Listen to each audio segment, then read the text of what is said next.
Assalamualaikum Adnan bhai and everyone. Hello. How's everybody doing today? In the rainy weather, I guess. Assalamualaikum.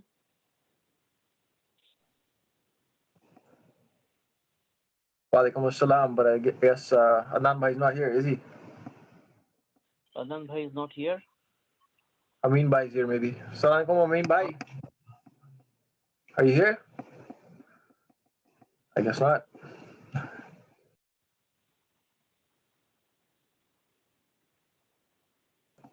आप ही सुनाओ यार क्या हाल चाल है? बिल्कुल ठीक ठाक बढ़िया जी, आप सुनाओ। बस same old यार, same old. Nothing new to report, you know.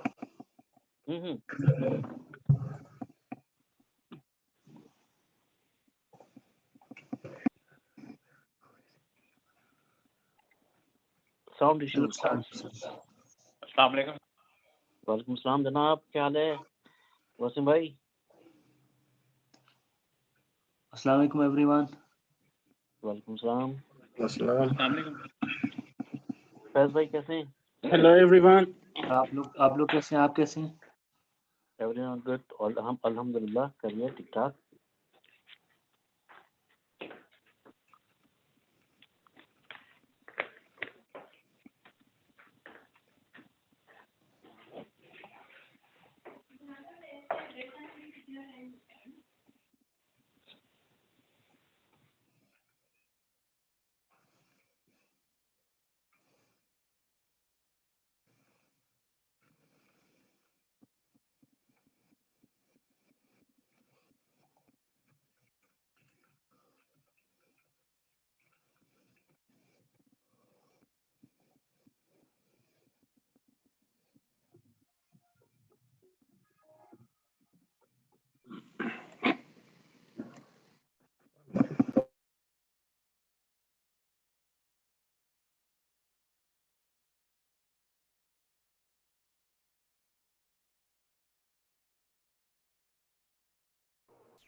Sorry जी, मैं पोली यहाँ आउट कर रहा हूँ।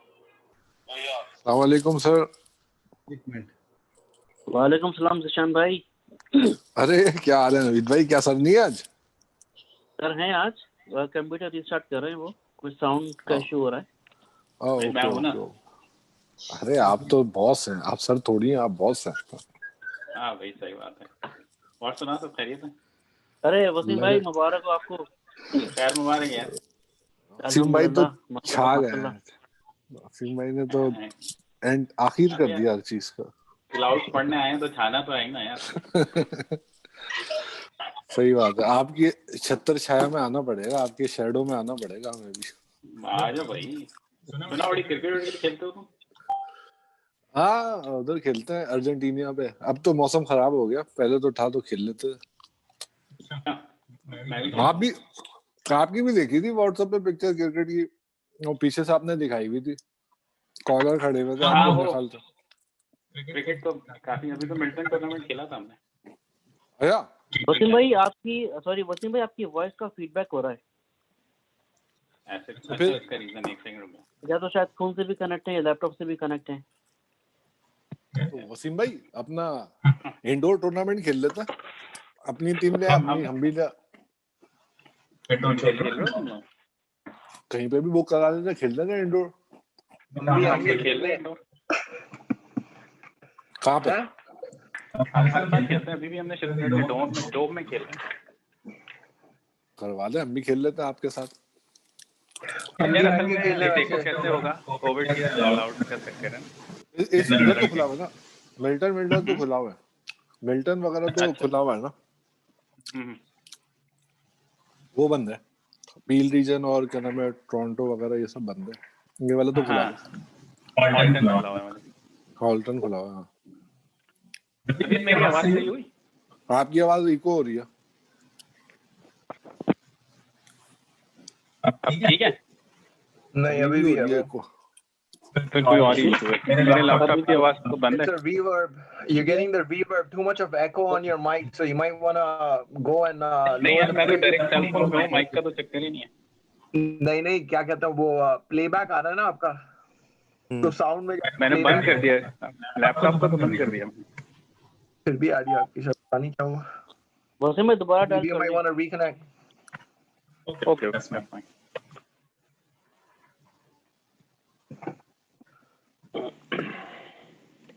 आलमगीर भाई नहीं है यहाँ पे? आलमगीर भाई कहाँ है आजकल? मिलते ही नहीं है भाई। आलमगीर भाई है यहाँ पे?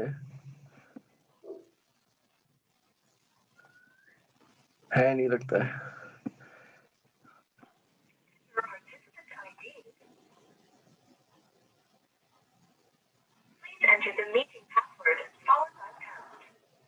सर जी माजरत, में जरा ना वो राजेश वालों के साथ भी लगा हुआ था, आपकी मैं बात सुन रहा था। सुनाइए, क्या हाल चाल है?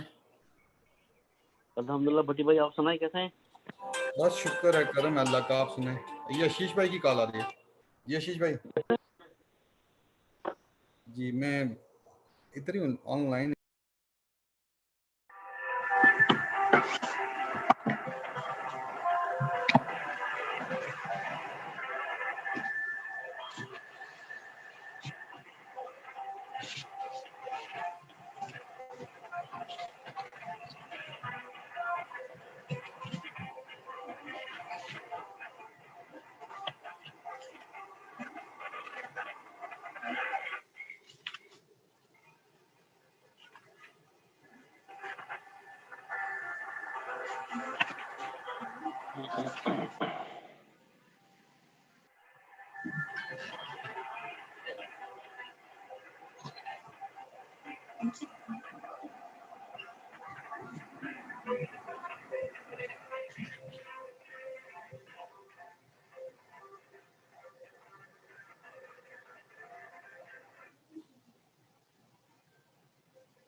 I just shared something, you guys should watch it.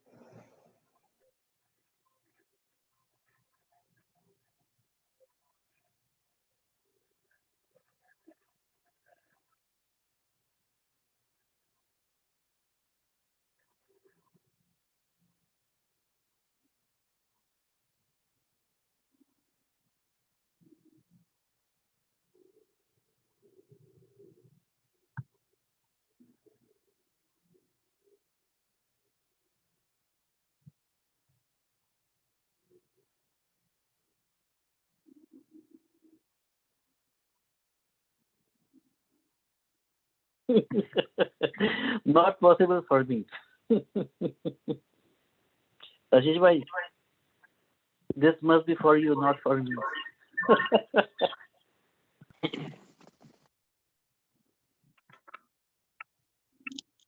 भाई फर्क पड़ गया दिमाग ऐसे ही हो जाता है ना फिर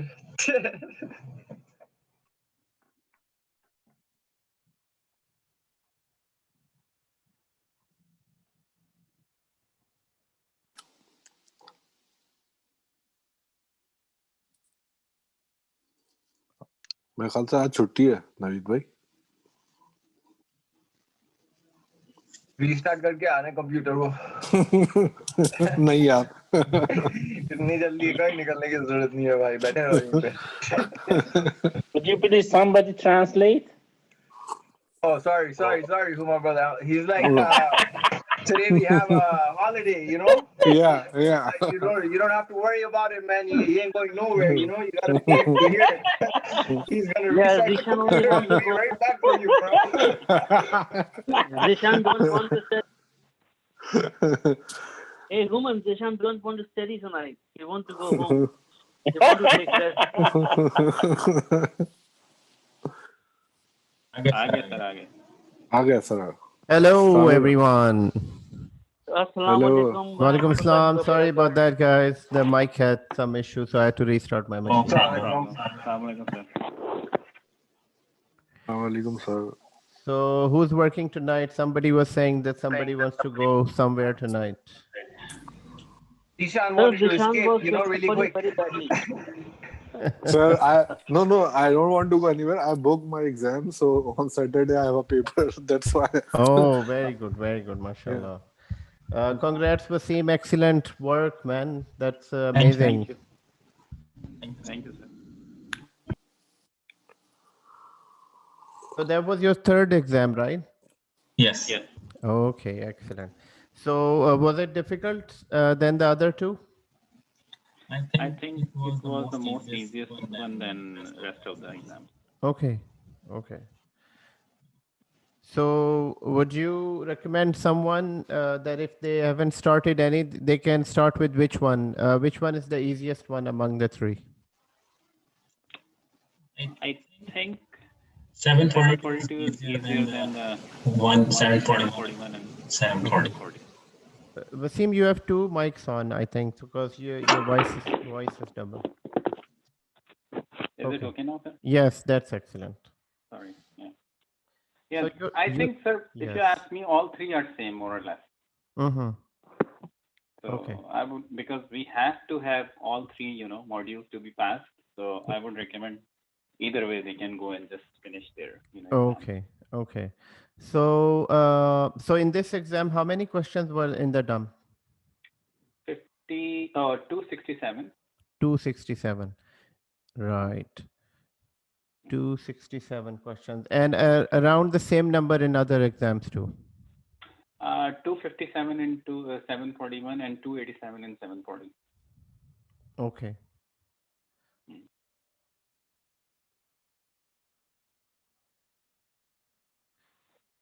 Okay, excellent. Okay.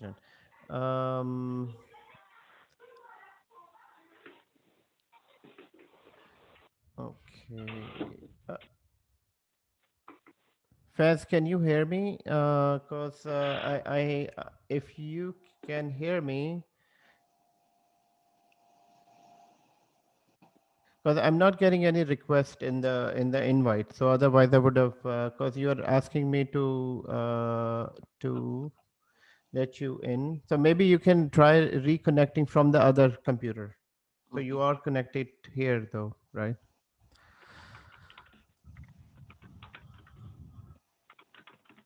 Okay, so everyone, let's start from yesterday, day before yesterday, when we started understanding VCP. VCP is VMware Certified Professional, VMware Virtualization. It's a very, very important subject. It's a very important technology. Most of the companies are, nowadays, the main job requirement is the cloud administration, but the cloud is actually all based on this virtualization. And among virtualization, VMware is at the top of the list. So understanding and having a very good experience in VMware definitely helps. So in the last lecture, we learned about there are three different three different companies that provide different type of virtualization, and the different type of virtualization is server virtualization, application virtualization, desktop virtualization. In servers virtualization, it's three companies that provide that: Microsoft, VMware, and Citrix. And Microsoft product is Hyper-V and SCVMM, whereas VMware has two products: VMware Workstation for testing, training purposes, whereas vSphere is the name of the servers virtualization enterprise level virtualization technology.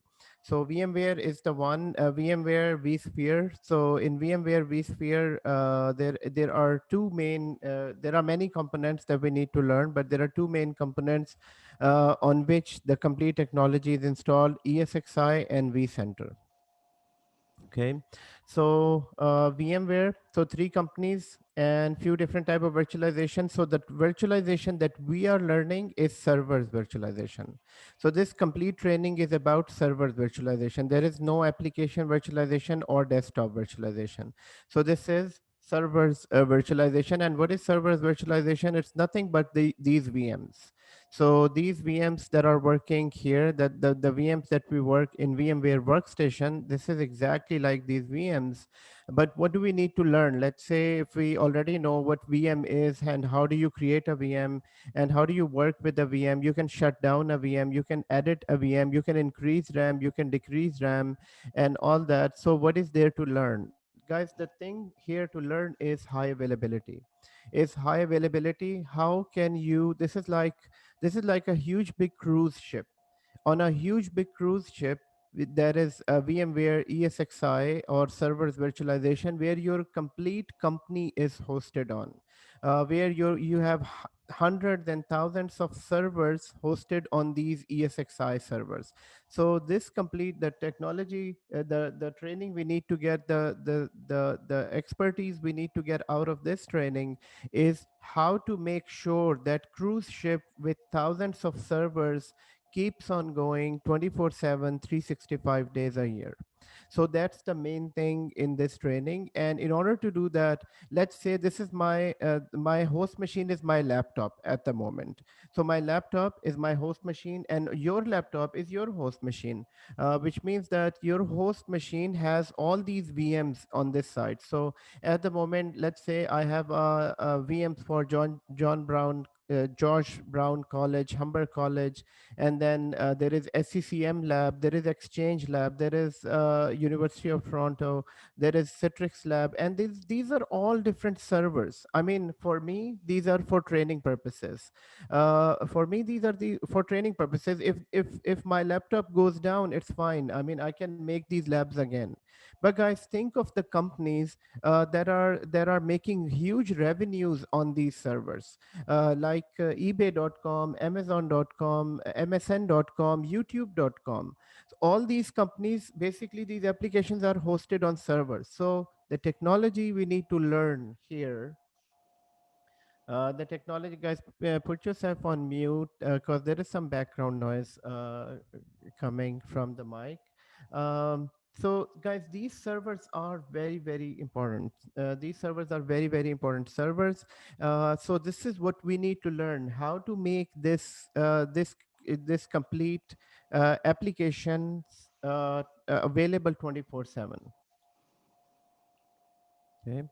So in doing that, in the last lecture, what we did, guys, we created ESXi host. So this is what we did, and I'm gonna quickly create this.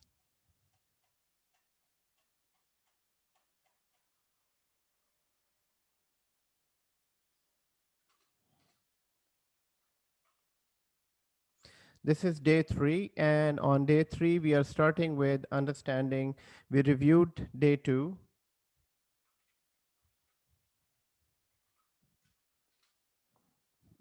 And today we are understanding what servers are. So the servers that we will be working on in our environment. So the server that we are working on is, at the moment, our infrastructure is.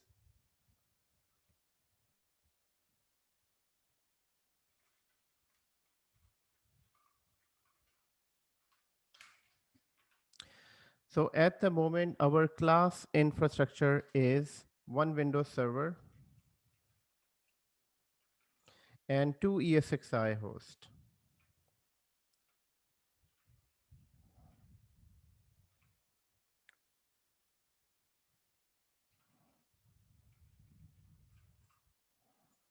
So the way it is written, it's capital first 3 letters, and I is a small letter, so wherever you can find. So 2 ESXi host and 1 Windows server. So Windows server is only used at the moment to basically connect to ESXi environment. Connect to ESXi.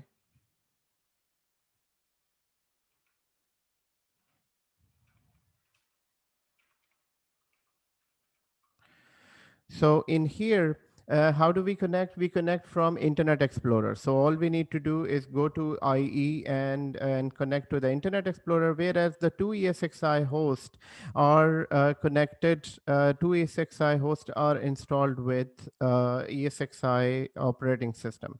So ESXi is a host. And why do we call this host? Why do we call this server a host, Naveed? If you can reply. Because it is hosting other machines. Yes, because it is hosting a lot of other servers. Very good. So because it is hosting a lot of other servers, so that's why it is called a host. And Alamgir, what is a hypervisor?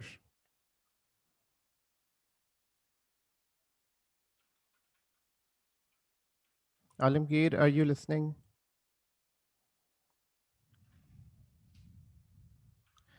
Okay, Alamgir is not listening.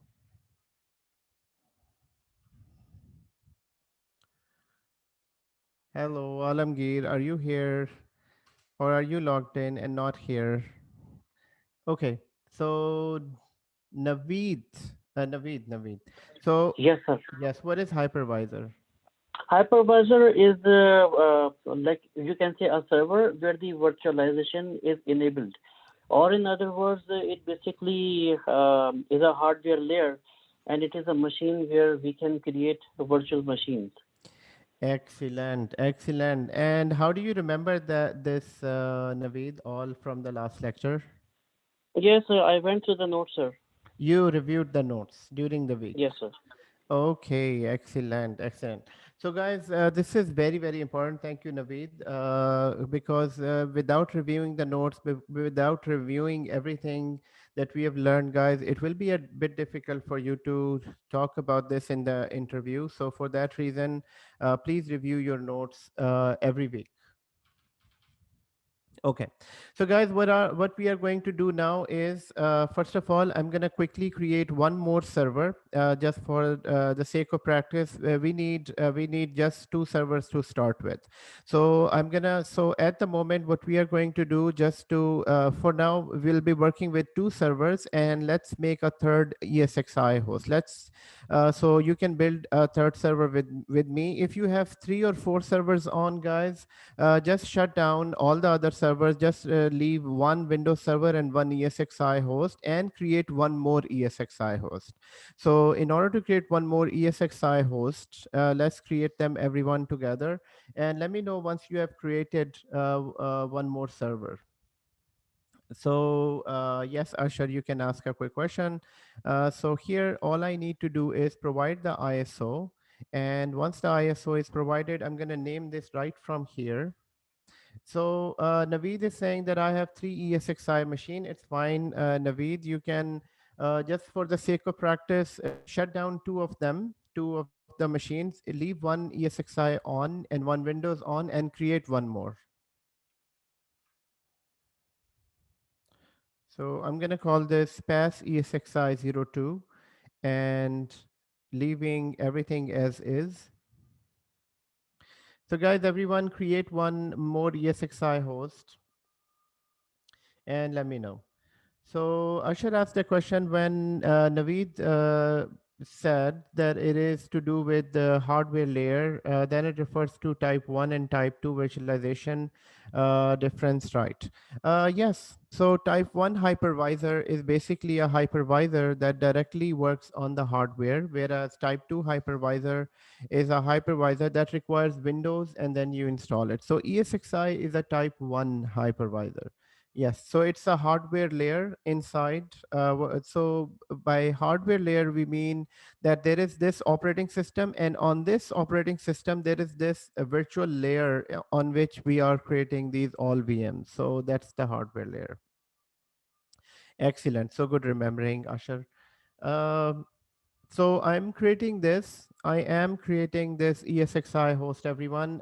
Please quickly create one ESXi host. And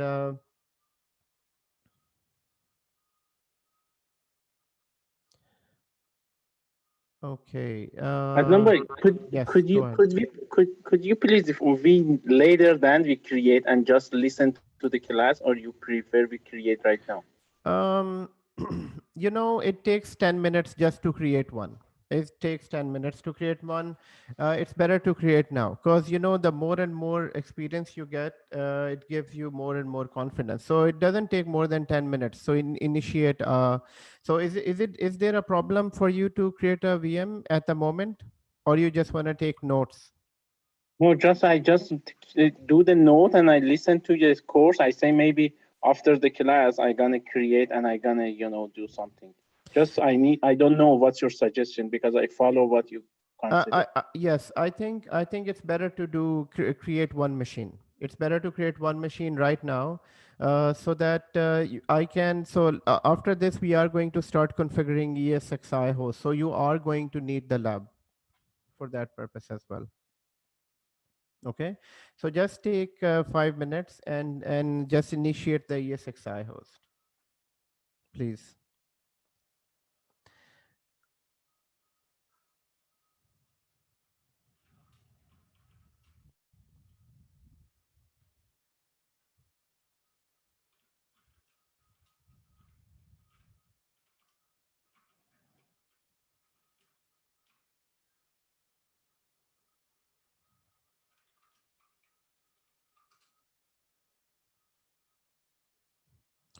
So on this screen, we all know that all we need to do is press enter on this screen. And here we need to accept the agreement.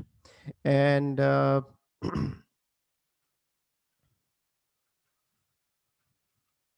and on this screen, we just need to press enter, need to provide the password.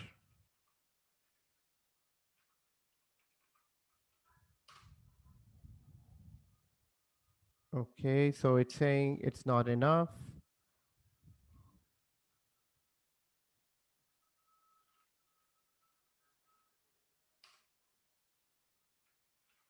The password has to be complex. At number 647 we have to install or 7? 6.7 for VMware? Yes, 6.7. Yes.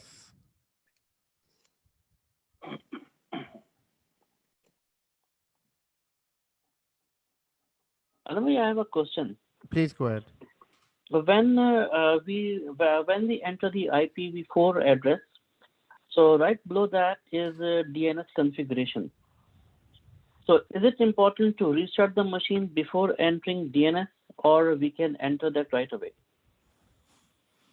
So in which when you're configuring the name of the server? That is correct. When we Yes. are configuring the IP in ESXi. Right. So right below is DNS, right after that IPv4. Is it important to restart before entering DNS, or we can do it right away? No, you can do it right away, and then you can press escape, and then if at sometime it doesn't even ask to restart. So if it's not asking for restart, it's fine. Okay, got it.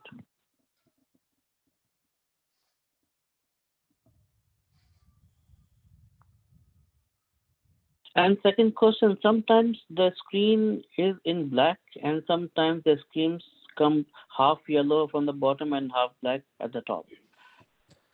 So Yeah, that's fine because there is a timeout to so if there is no activity, it turns to black, and as soon as you click, it turns active again. So it's just active or non-active. so is there a kind of setting in like a virtual machine, like we disable the sleep mode? Do we have? Yes. There is a setting, but not in this, not in Oh, DCUI, not in the screen where we set up the password. It is from the console. okay, got it. Okay, so as guys, you can see that this took less than 10 minutes and our ESXi is ready. So ESXi is starting up, and all I did was create a new VM and then set up the, provide the CD, and then it starts working. Okay, so this server is rebooting. Right after rebooting, guys, we need to set up the IP address. And how do we get to the IP address? We need to press F2, and then we can set up the IP address. So for this one, we will provide IP address of, we will provide an IP address of 70.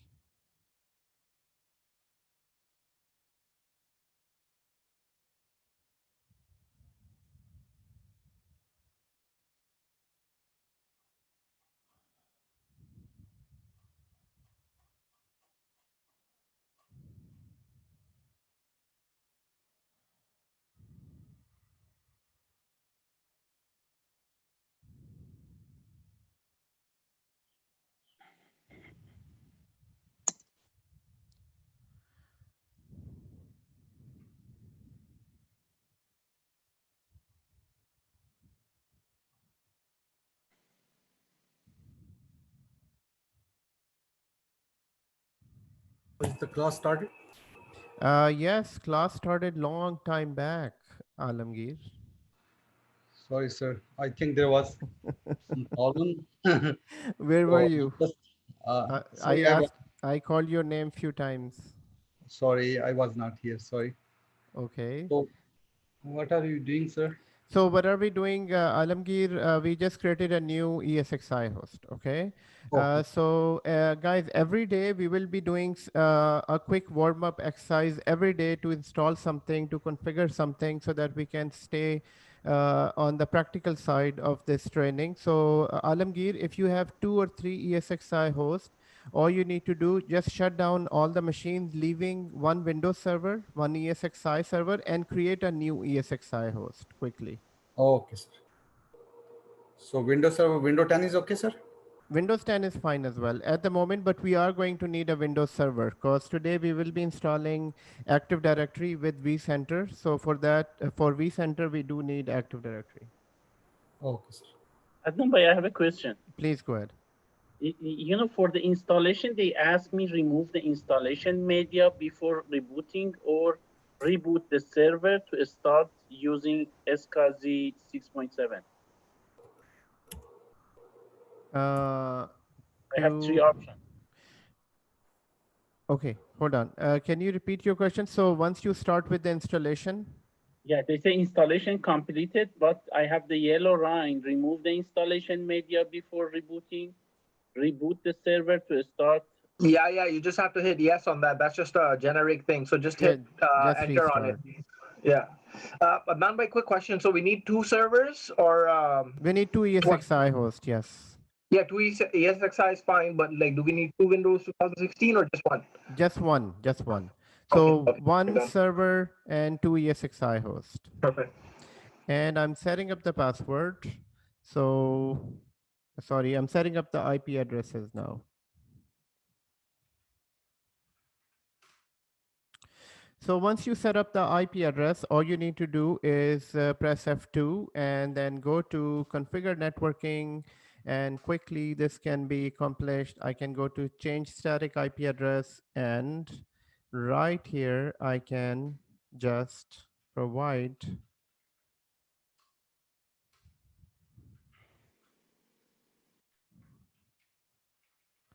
So the IP address that I'm working with, 192.168.70. So this one will be 70. There is no gateway for this, and enter. Secondly, I need to disable IPv6. I don't need IPv6 here, so disable IPv6. Third, in the DNS, I leave DNS as 192.168.10.10, and the host name I need to set up as pass ESXi02. So all set on my side, and I'm gonna just press escape and restart. So this will restart the host, and once the host is restarted, all I need to do is go to the Windows server and connect to the host. Sir, this IP is 192.168.10.21, right? It's 70. So use 70 IP address. Okay, 7. And subnet mask 25.255.255.255.255.0. 255.255.255.0. That's it. Gateway And 0. sir, can we put 0.0.0 or only blank? No, you should put 0.0.0.0. 40, right? Sir? Right. And 70 is the So, IP, sir, right? I'm using the same host name which I used day before yesterday for Windows Server 2016 and DC01. Okay, yeah, that's fine. As long as you know your architecture, it's fine by me. Yes, exactly.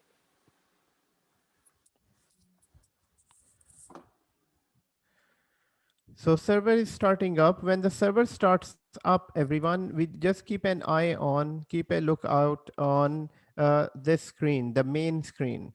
The main screen will show you the right configuration. If there is anything wrong, if you're able to see IPv6 here, you need to disable it. And you need to see the right name, you need to see the right IP address. And this is what's happening on the new server that I just prepared.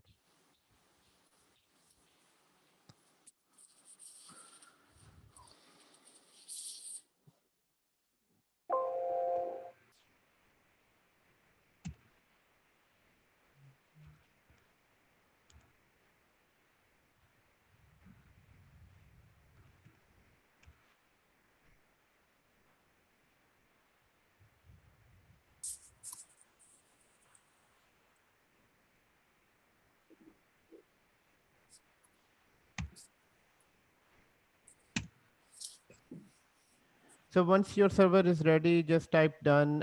Ashish server is ready and Naveed's server is ready. So Naveed and Ashish, please connect to the server from Windows machine and share a screenshot in the WhatsApp group.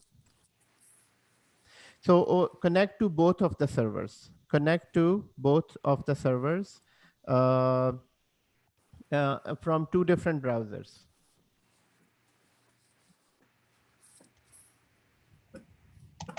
So I can confirm that on my screen, I can see the name is proper and the IP address is proper. All I need to do is connect to these machines from Internet Explorer from the server, from the Windows server. So all I need to do is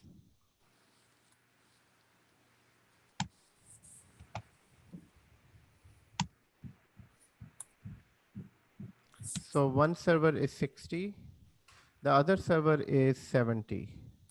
I can confirm it is 60, the other server is 70, and the address that I'm connecting to HTTP is this one.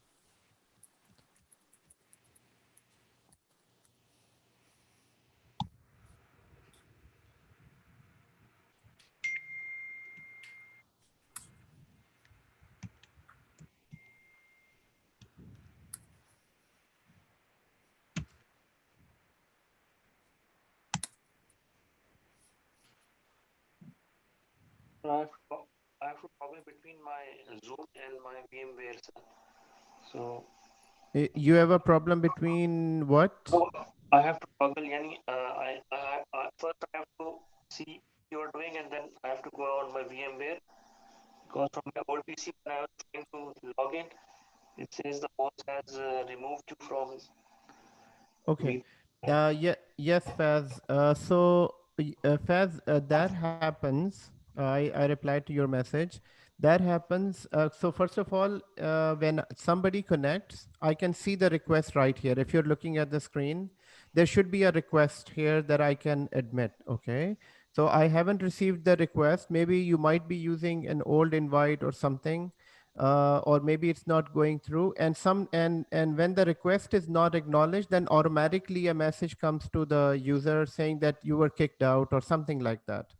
So I haven't, Okay. yeah, I haven't received your message. Try again, please. What I mean is like I will be slow because I have to see what you are doing, and then I have to go back on my VMware machines. Okay, no, that I understand. So try again on the same machine. Maybe restart that machine and try to connect again. Thank you. You're welcome.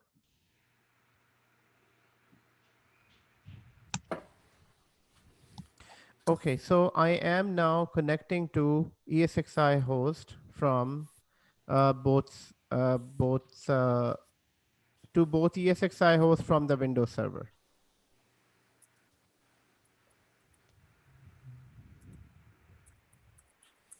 So I have a question.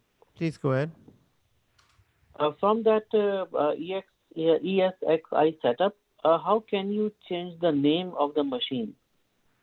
Can you or can you not? From the ESXi setup. Yes. So meaning that when you are installing the ESXi host or when the ESXi host is installed?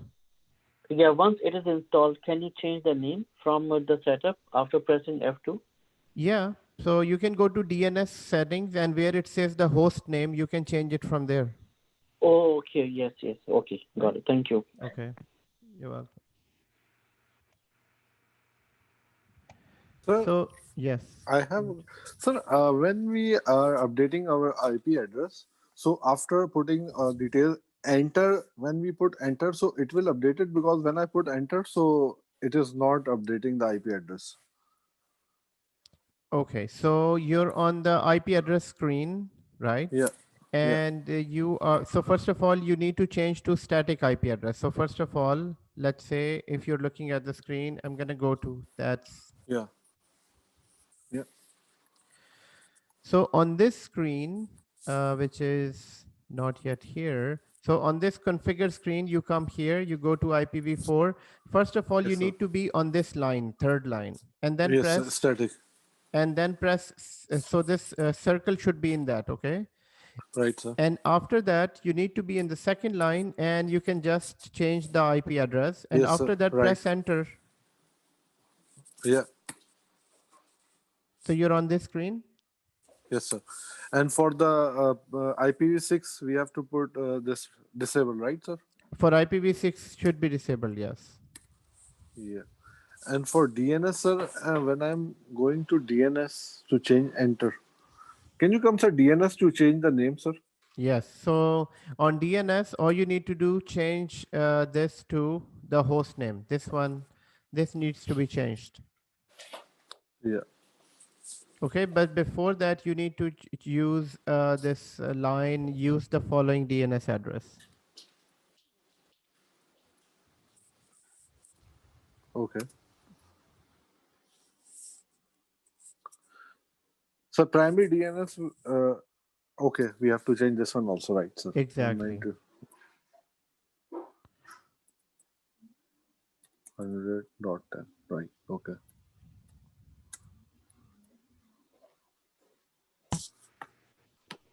And sir, how we restart from the settings, sir? How do we restart? Restart is just escape when you escape on the screen. So when I escape on the screen, let's say on this main screen, again, click escape. If Okay. it needs a restart, then it will restart. If it doesn't need a restart, it won't ask you. Okay. But if you do need to restart, you can scroll down, look at my mouse here, Yeah. and just scroll down here. It says F12 to F12. restart. So you need to press F12 if you want to restart. Otherwise, if it's not asking for restart and the right information is shown here, it's all good. Okay, sir.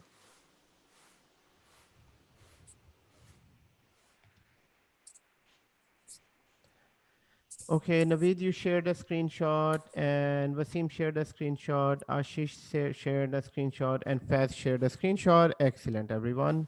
Very good. So, Human, what is your status? Where are you in creating these? Are you connected to the server? Yes, I'm done too. So you are connected to the ESXi host from the server? Yes. Okay, you are. And Salim, what is your status? Assalamu alaikum. Walaikum salam, Salim. How are you? Not too bad, sir. How are you? Good. Very good. So I'm just entering like the IP address. Okay, very good. Yeah. The problem is my WhatsApp is not working. My phone is broken yesterday. So Oh, wow. It's okay. Sure. yeah. Okay. No problem. You don't need to share a screenshot, but just let me know the Yeah, status. sure. Thank you, sir. Okay. So guys, here, since everyone is doing it in 2 or 3 minutes, everyone will be here. Now we need to become an expert of this console first before we can start moving on. Guys, this console is a very, very important console. Now, how do you become an IT expert? I mean, what is the thing that makes you an IT expert? It's the expert of tools. The tools that you have written in your resume, you need to be an expert of those tools. So if you're saying that I'm an expert of ESXi host, then ESXi host is this. This complete interface is ESXi host. And on this ESXi host, you need to understand each and everything here. If not each and everything, at least 70-80% of this all you need to understand. And here, there is nothing new in here. It's just the interface is different. Most of the things you already know from the servers, that in the server there is a CPU, in the server there is a memory, in the server there is storage. So all servers, Windows machines, Linux machines, Unix machines, all types of computers, they have all these three things. They all have CPU, they all have memory, they all have storage. So in ESXi host, CPU is known as CPU. So when you connect to ESXi host, here it shows you what is the maximum CPU connected to this. If you need more CPU on this, you can do that in this virtual environment. So let's say for some reason this CPU is reaching out to 70% or 90%. Right here, it gives you that indication, ESXi host is slow.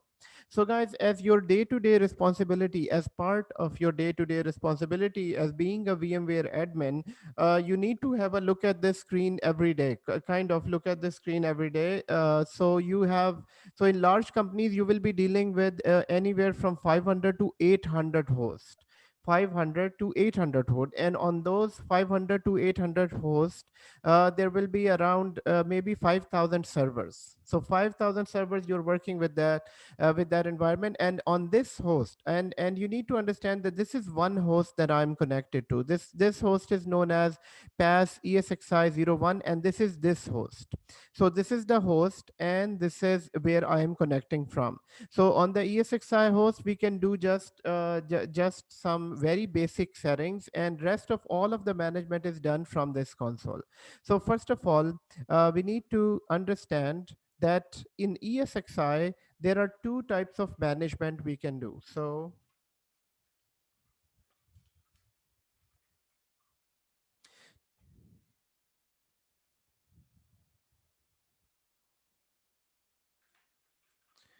two types of management clients. Number one is known as DUCI. DUCI. DUCI stands for Direct User Interface.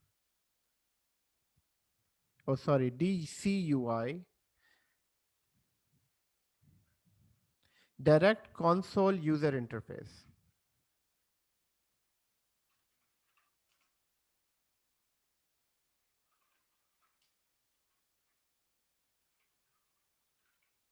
direct console user interface. Now that interface, so that interface, everyone always remember whenever somebody says, check out the DCUI.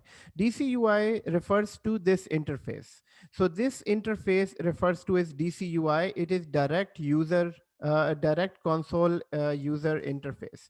So this interface is known as, so I'm going to copy this. Next time when somebody asks you, have you ever worked on DCUI? DCUI is this interface.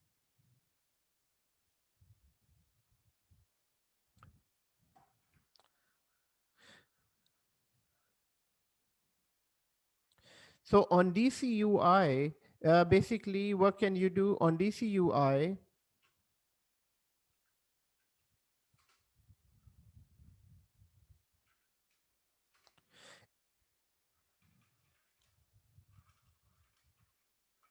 We can do the following. We can configure IP address. We can reset root password.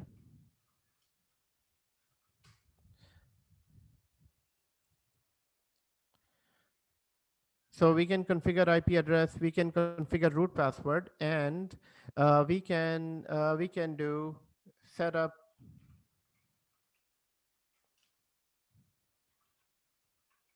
We can set up DNS settings, and within DNS settings, we can rename.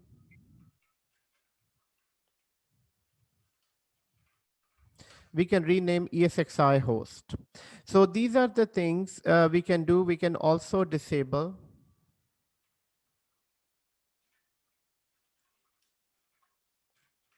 We can also enable IPv4. We can also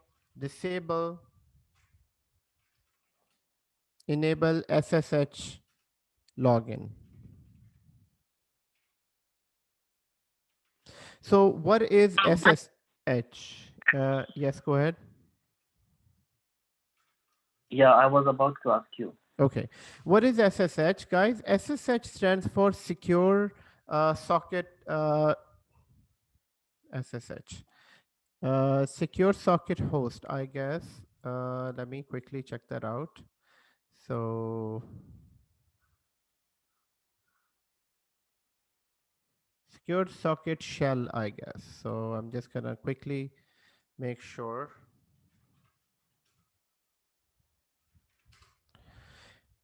So SSH is right here, Secure Socket Shell. See, it's called a secure shell. And so basically, it's just a secure shell. Now, in understanding what is SSH, it is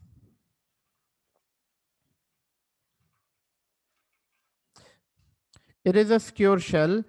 Basically, this is where you can manage ESXi host through command line.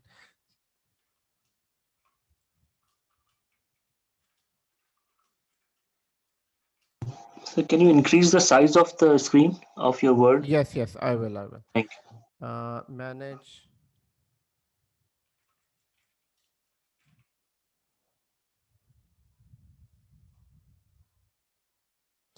So secure socket shell, guys. Secure socket shell, most of the time in many application, you will find SSH login.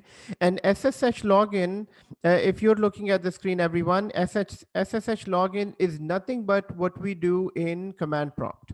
So on the command prompt, on this command prompt, we run many commands, right? So in Windows, we have command prompts, and in Linux, exactly like this command prompt in Linux servers, it has SSH. So SSH is nothing but where you can connect to the server and run commands. Now, why would you need to use SSH? So SSH is a command line tool. It is a secure tool, just like the name says. It is secure shell, and it is secure. It's a command line tool. So here I'm going to say it's a command line tool where you can run commands directly on ESXi host.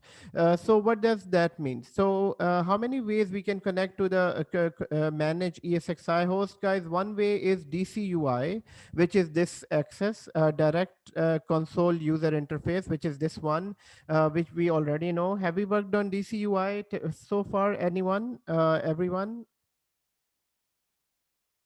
So my question is, have we ever worked on DCUI in ESXi? Yes, sir. Yes, we did. And how do we know? Because we have worked on this console. So yes, this is called DCUI. Second way of connecting to ESXi host is through SSH, which is this one. And the third way of connecting through ESXi to ESXi is the management console. Which is the way we can connect right from here. So this is a third way of doing it. I mean, it is just about managing ESXi host. What do you need to manage ESXi host? Because you do need to, let's say you if you need to shut down this server, you can shut it down right from here. You can reboot the server right from here. You can refresh it. You can make a lot of changes from here. This is called management of ESXi host. So the easiest way of managing ESXi host is through this management console. This is called UI. Right here, you see the word UI. UI means it's a user interface. So this is why DCUI is direct console user interface. This is just called UI. They called it before. It used to be called web client. Before it used to be called I mean web client for Windows. But now this is only a UI, and it is HTML5 based client. So now how many ways we can connect to this ESXi host? Let me quickly go here. I am I'm trying to open the whiteboard. Just a second here.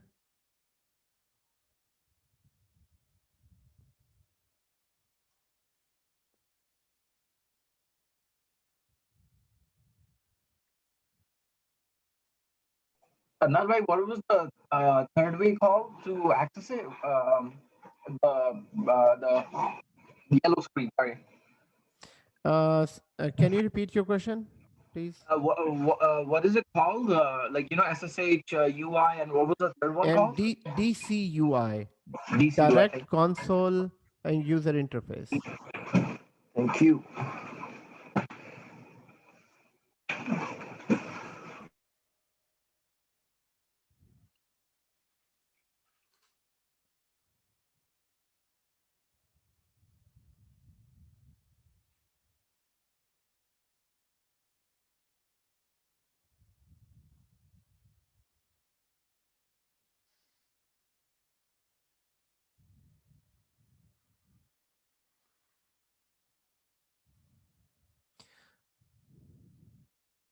So we have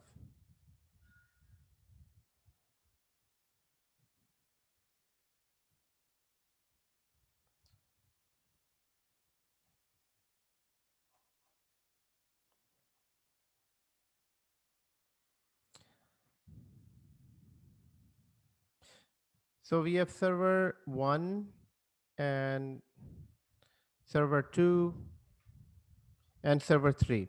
So this one is Windows Server. So this one is our this is Windows Server. This is ESXi 1, and this is ESXi as well. So this one is 1 and this is 2. In order to connect to these ESXi hosts, we use 3 ways to connect to them. So connecting management. So one way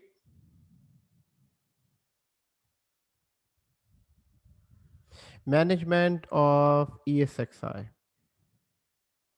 Number one is DCUI, which is direct console user interface. Second one is the management console.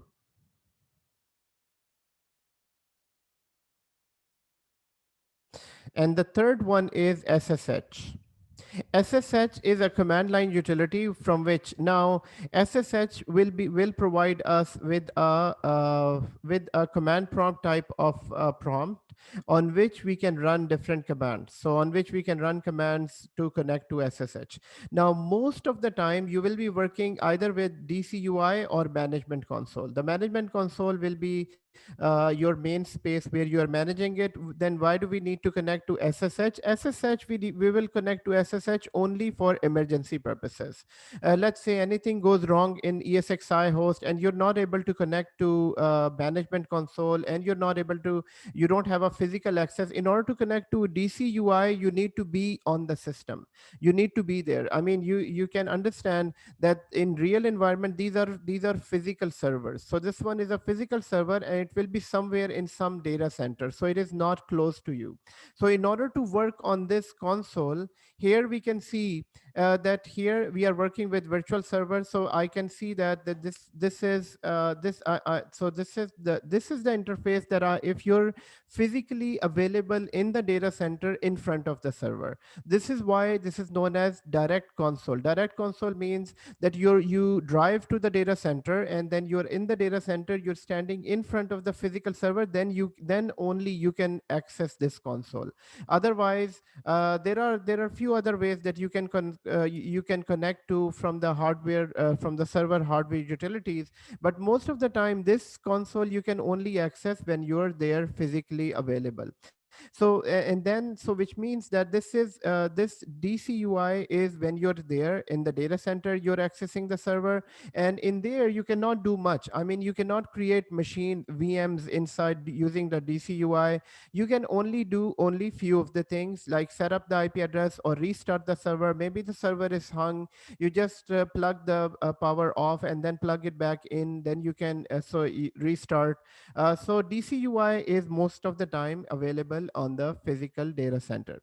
So then most of the time your time will be spent with the management console, and management console is referred to this console. So this is the management console that we need to become an expert of. The third type of access where you can connect the third type of access where you can connect is known as SSH. So SSH is a secure shell.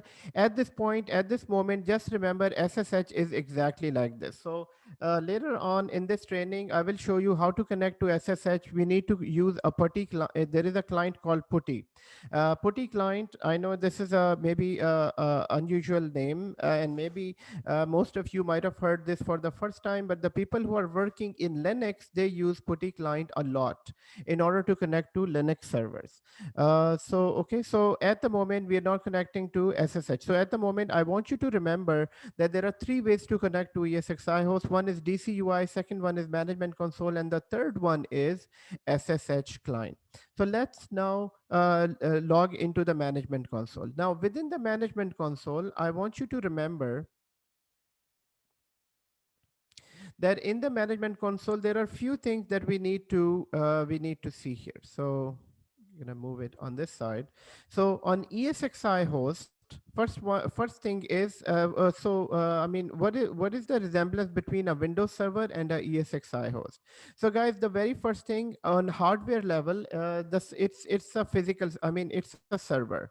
So server has CPU, server also has a disk, server has RAM, and we need to be clear that these are the things that are available on all of the servers. So you can increase the server, you can decrease the server. About CPU, we all know that CPUs are made up of cores of CPU. So there is a CPU, there are in the market, there are i5, i3, i5, i7. Right in the beginning of the training, we said that i7 is the fastest one CPU. So here I'm going to say i3, i5, i7. So in servers, you will find only i7. These two are used in client servers. Client, I mean, in the laptops, you can find i5 and i3. Whereas in servers, all servers start from i7 and they go up.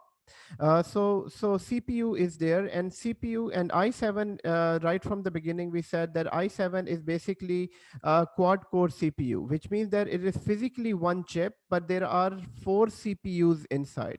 So this is, I mean, physically it is one CPU, but it has 4 CPUs inside. And just like that, there are Xeon CPUs. There are many the other type of CPUs that is used. So ESXi has CPU, it has a disk, it has RAM as well, that we can see directly on the console. So let's see that. So if you're connected to this UI, in this UI, first of all, I mean, in order to better view, I mean, your ESXi host will be, I mean, your VMware will be looking something like this.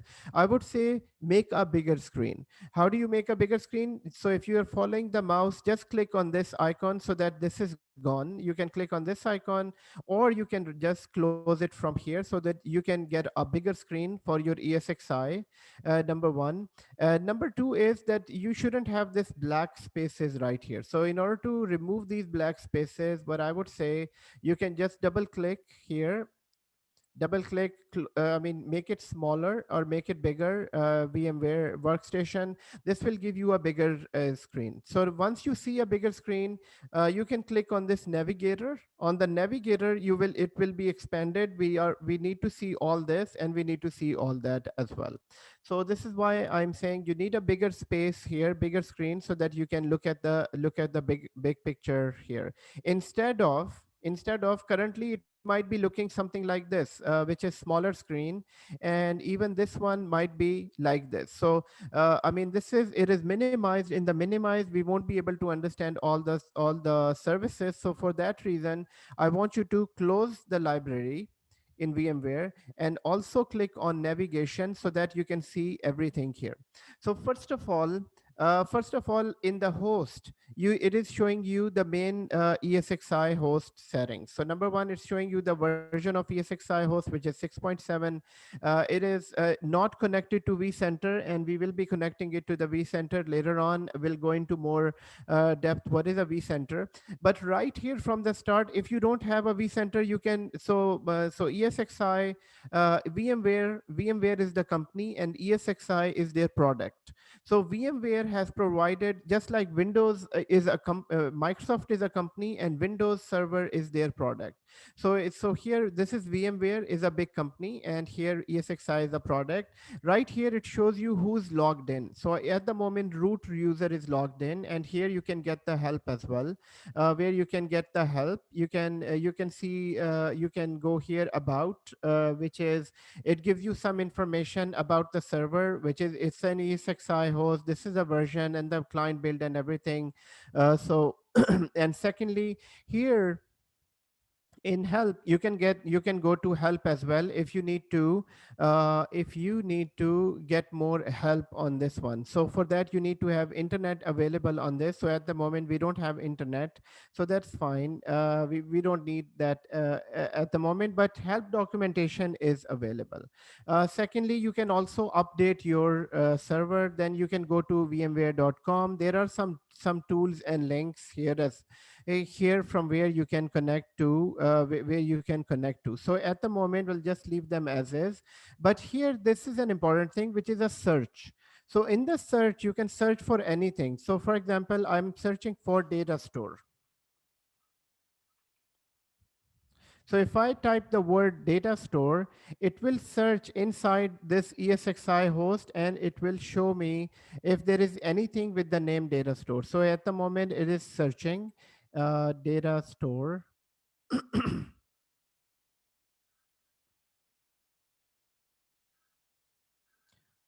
Okay, and it's just a bit slow.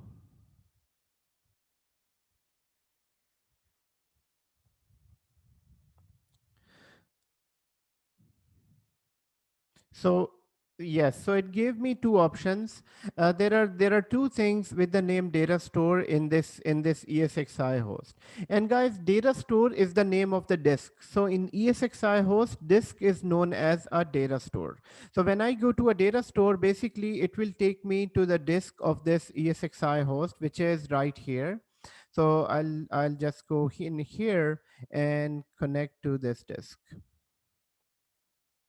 So this is the disk. So data store is just known as a disk. So in Windows Server it is known as C drive or D drive, whereas in ESXi host it is known as data store. So from now on we do need to remember this new terminology for a disk in ESXi host. If I say, go and add 2 more disks to this ESXi host. So you need to go add 2 more disks to the ESXi host, and then you need to come here in data stores and see if the disk is added. So what we are about to do, everyone, let's add a disk inside this data store, and then we'll go back to our exploring this server. So let's look at the diagram. In the diagram, what we need to do, the disk is known as a data store. First of all, let's write here, disk in ESXi host is called a data store.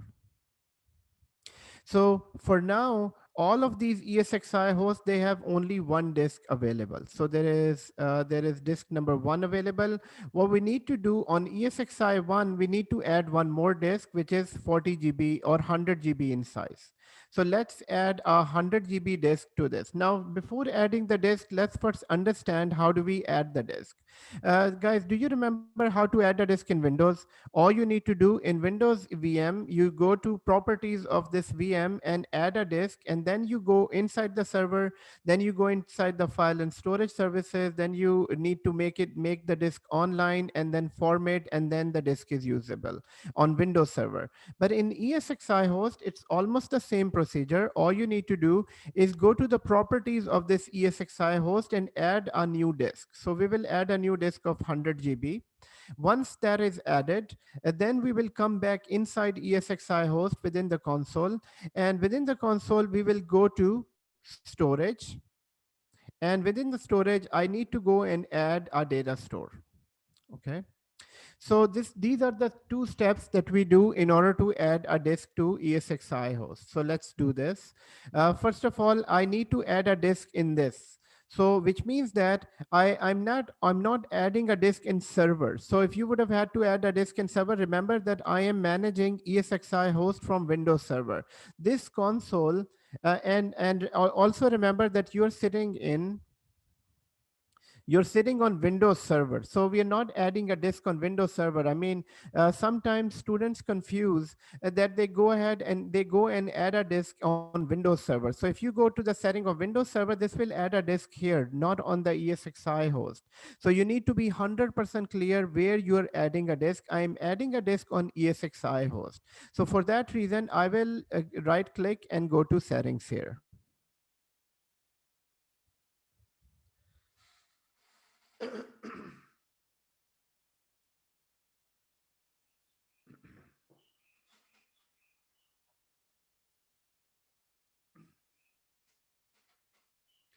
So once we are in the setting, everyone, so at the moment I can see there is a disk for 40 GB.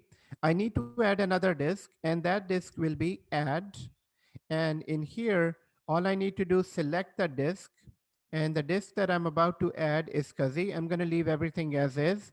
And just here, I want to give for 100 GB. So 100 GB for this disk, and the name will be as is and finish. So can you, if you don't mind, sir, can you repeat this again, because I was in my VMware. Yes. So how do you add a disk, Faz? All you need to do, right click on ESXi host, go to properties. And once you're here, you just need to go add a disk. So click add and then add the disk. Let's see if you can do it. If not, then you can share your screen and I can help you do it. Okay. So guys, the disk is added and it's 100 GB. So once the disk is added, guys, type in the chat window that disk is added, or just say the word added. So done, or just say, no, just say added, because then I can remember that how many of you were able to do it. Disk is added. So Naveed said added. What about others, guys? Quick, guys. We need a quick interaction here. So So excellent. So the disk is added. Now our work here, we don't need to do anything on this. So Ashar is asking, can we review what SCSI means really quick? Yes. SCSI simply means SCSI means it's a type of a disk. So when you go to a disk is SATA drive, SSD drive, and one of the type of disk is known as SCSI drives. And SCSI drives are mostly used for large storage. And in here, VMware also provided that type of storage. Later on in this training, we will learn more about iSCSI. So for now, just remember, it's just type of a disk. Okay. So guys, here we have added. Sorry, after adding 100 GB disk, what name do we have to give? No, nothing. Just select 100 GB and next, finish. Okay, we don't need to provide any name. Okay, thank you. Okay. So guys, the next step is you cannot do anything on the ESXi host. Now you need to rest of the things you need to do from the management console. So management console is right here. And within the management console, you can see that we need to go to the storage. So in order to have that 100 GB disk available with the server, you need to be part of the storage. You need to be here. Now within the storage, we don't see that disk here. So for that, we need to do new data store. So new data store means that you have added a physical disk. Now, in order to add the disk, you need to click on new data store. Once you click on new data store, it will say, okay, select creation type. And how would you like to create the data store? Here, we just need to click next on this. Actually right here. So create a new disk, VMFS disk. Guys, first of all, right here within the creation type, the very first thing is that the disk that we are going to create, it will be of type VMFS. So VMFS here, let me write it here. So in here, going back.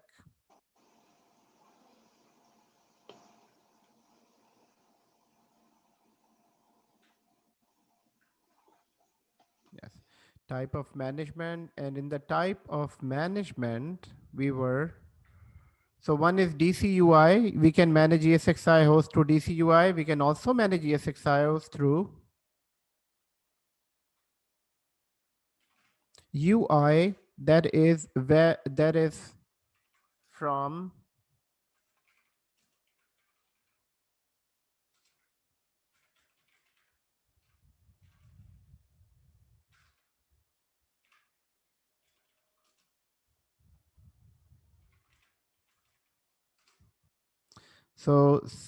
management console. So management console, I'm just updating the notes here.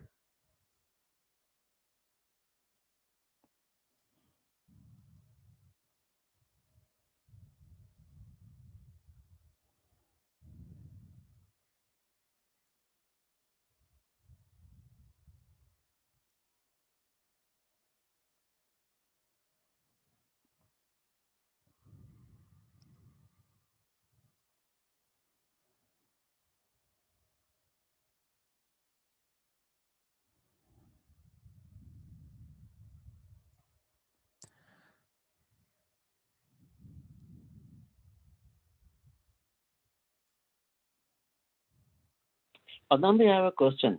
Please go ahead. To increase the memory from this console, like I know we can do it from the settings as we did in VMware, right? Yes. But from this console, can we increase or decrease or no? From this console, we can, no, we cannot. Because whatever is the, no, we cannot. Why? Because it will show whatever the memory is on the server. Okay. So, I mean, if there is, let's say 32 GB of memory in the console, you will see it's a 32 GB of memory. You cannot decrease it unless you remove that memory out, then it will be automatically updated. What does that mean to take the memory out? Okay, hold on. So you're asking about the disk or the memory? The memory. So memory is basically this memory. So if you're looking at the screen, this is the memory. You're talking about the RAM, right? Exactly, I'm talking about the RAM, like the Okay. 4 So GB or so 6 how do you GB. increase a RAM? How do you increase a RAM? I mean, Like question for you. yes, I will click, I will right click on the settings, exactly right here, and then I will go to settings, and from settings, there is an option for memory.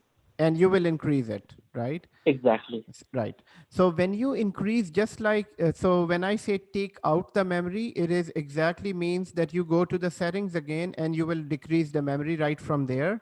And once, Okay. so memory is right here, you can increase or decrease right from here. So for now it is, the server is online. That's why we cannot do it.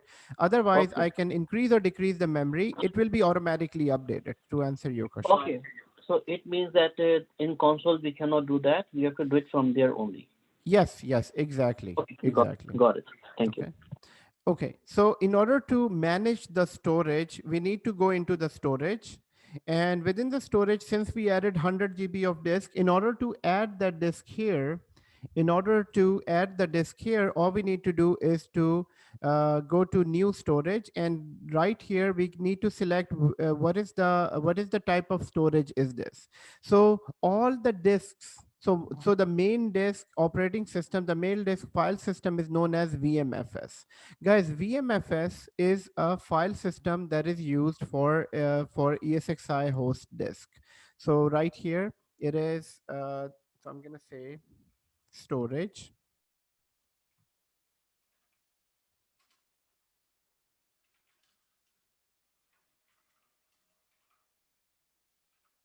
Disk is called a data store.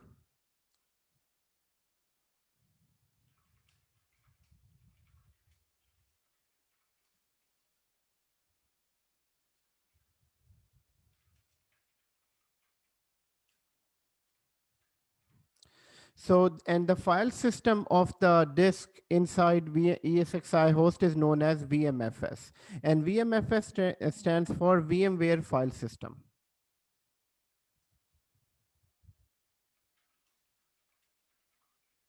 Okay, so this is known as VMware file system.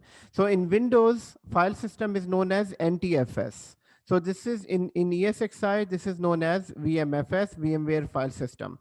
So, I mean, if you go to, if I go to my disk here, let's see if I can go to my disk. And within the disk of the server, within the disk of a server, so if I try to go here and look at my disk properties in Windows Server, the file system is NTFS. So in Windows Server, what is the file system? File system is NTFS.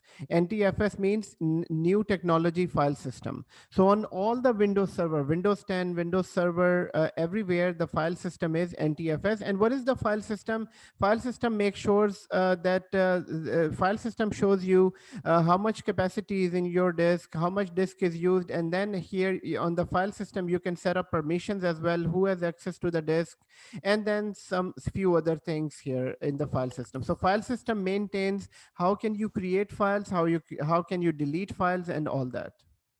Sir, this NTFS used for Windows and REFS used for? REFS is the newest file system. Good. So you can remember REFS, resilient file system, is Windows newest file system. So NTFS is a very old file system. It is still in use. All the servers are working with REFS. Resilient file system, or REFS, was first time introduced in Server 2012, and now it is part of Server 2016, but it is not used that much at the moment. Right, sir. Okay. So now, so the very important question is, for interview question, what is the file system on ESXi disk? So the file system on ESXi disk is known as VMFS, which is a VM file system. So now what we did, we need to add, so in order to manage the storage, we need to go to the storage option within ESXi host. So all we did, so to,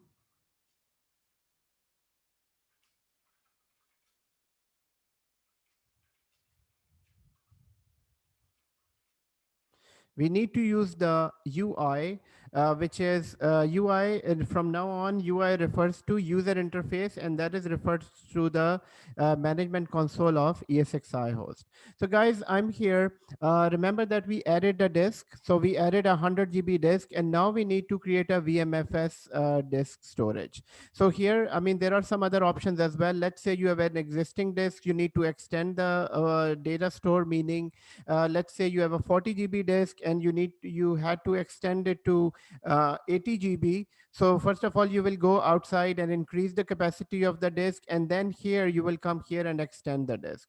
Or here you can expand an existing VMS data store extend. So if it is, this is to expand the disk storage. And the last one is mount NFS volume. Later on, we will see what is NFS. NFS is a network file system. At the moment, we're not using it, but we will go through this in another chapter. So for now, we just create a simple disk. So which is create a new a VMFS volume. So here I will click connect, and in the connect, I can see, first of all, I need to provide the name of the disk. So here we will see, provide the name, the following disks are unclaimed. Actually, I cannot see the 100 GB disk, because if you don't see the 100 GB disk, it won't work. Let me see if I can just name it.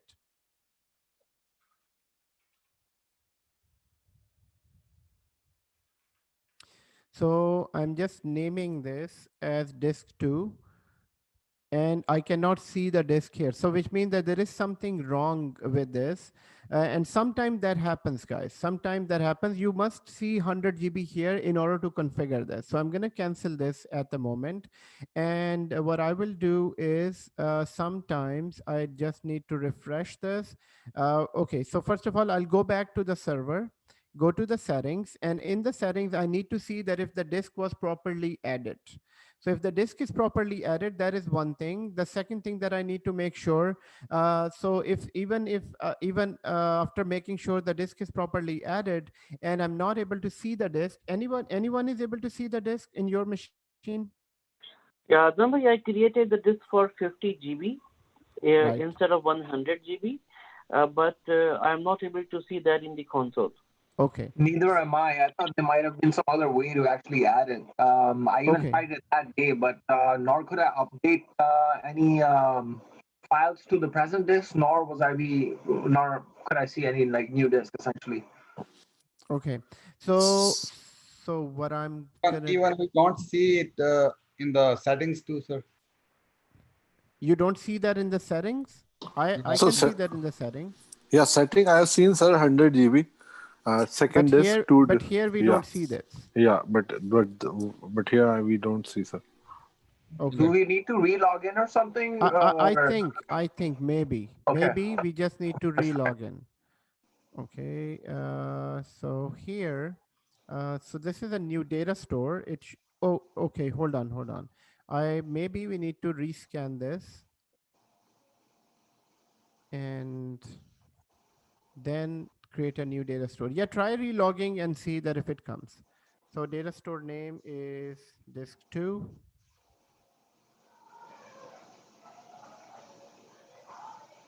Okay, it's not here. Re-login, or what I will suggest, I will restart ESXi host. So I just actually did re-log in, but it didn't work. So I okay, guess we okay. have to restart. So we'll just restart ESXi host. So in restarting, proper restart, guys, do a proper restart, press F12 and then restart the host. So F12 and then F2. Oh, this is shutting down. I had to press F11. I actually just did the reset. Would it matter? Yeah, I mean, it wouldn't matter in this case because these ESXi hosts are empty. But in the real Right. environment, we don't Oh yeah, for just sure. You plug have to out because, you know, it can corrupt the disk. disrupt everything pretty much, Yes, right? exactly. And just for the just for here in the class, it's good for a practice if we use the standard method. So Right, makes sense. okay, Next time. no problem. So on this server, I've just restarted, and I'm gonna add a disk on my second server as well in the meantime.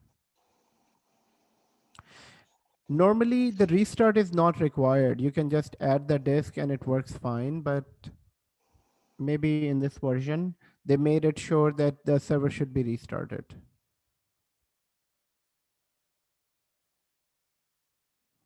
So on the second server, I'm going to add the same 100 GB.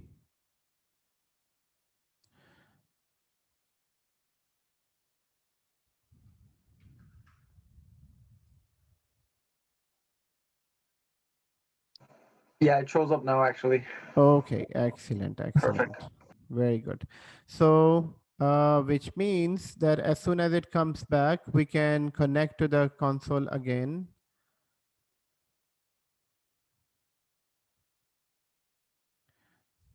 And in my case, I'm going to increase the memory of ESXi host. It's a little bit slow for me here. What I can do, because I have a lot of memory. So in order for you to see that if you can add more memory here, if you can add some memory.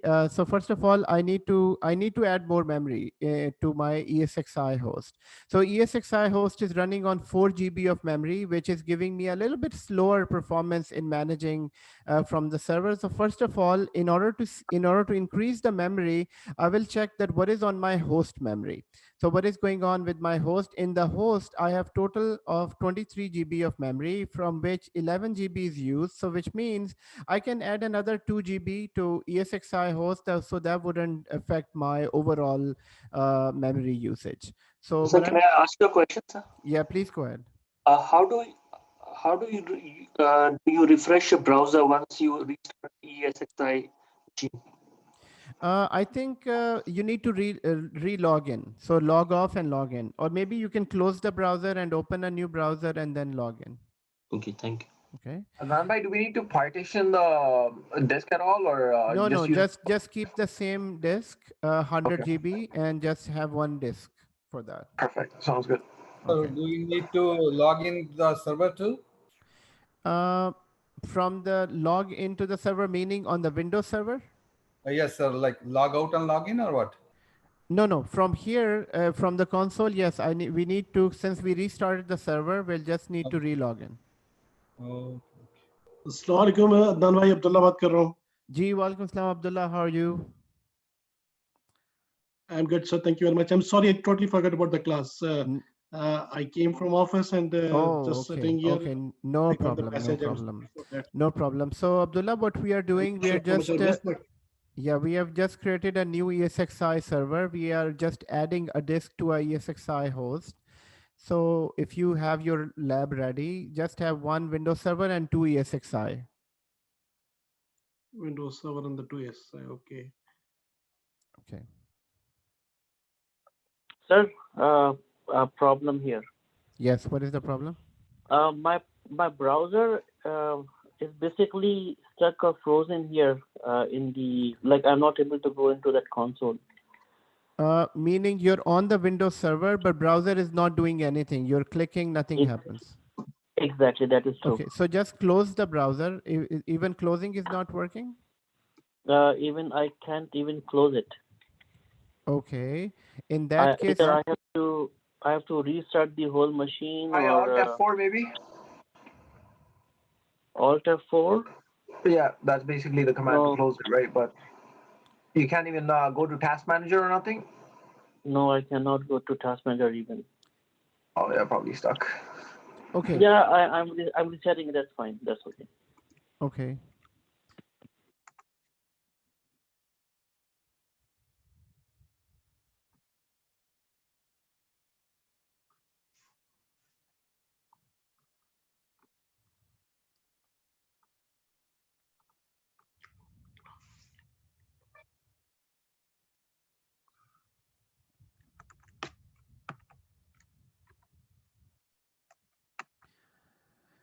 Okay, guys, I'm logged into the server, and now I'm going to go to the storage since we added a new disk, but the server is just restarting. My other server, I think, was not restarted when I added the disk.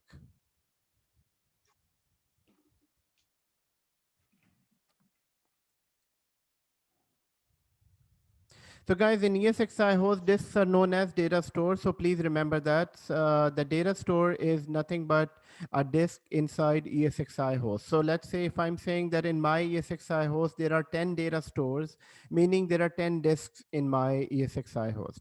So, and in the data store, the file system is known as VMFS. Guys, VMFS file system is designed for handling large files.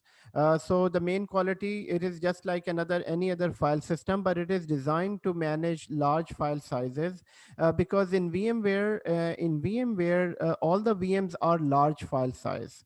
All the VMs are made up of files, and those files goes into terabytes. So one file can be one huge terabyte. So VMFS is designed to manage large file sizes.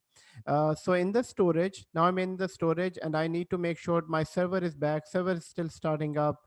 Both servers are starting up. So once this server comes back, then I will go and add to the storage. So I'm just watching it. I'm unable to do it because okay, my browser is unable to connect. your browser is unable to connect. Yes. Right from the beginning of this class? Just now, because after adding the 100 GB and restarting it. Okay, okay. It's okay. Guys, the most important thing about this lab is that you need to do it practically. I mean, Human also asked me that if you can just take the notes and not follow me in the lab. Guys, I mean, it's fine that if you're taking the notes, if you're trying to understand, this is fine by me, but please spend time during the week to repeat these steps and these labs here in during the week. So I mean, so this is why so for the most important thing that I want you to do it with me, so that at least you can go through it once and then you can do that on your own when you're doing it at home.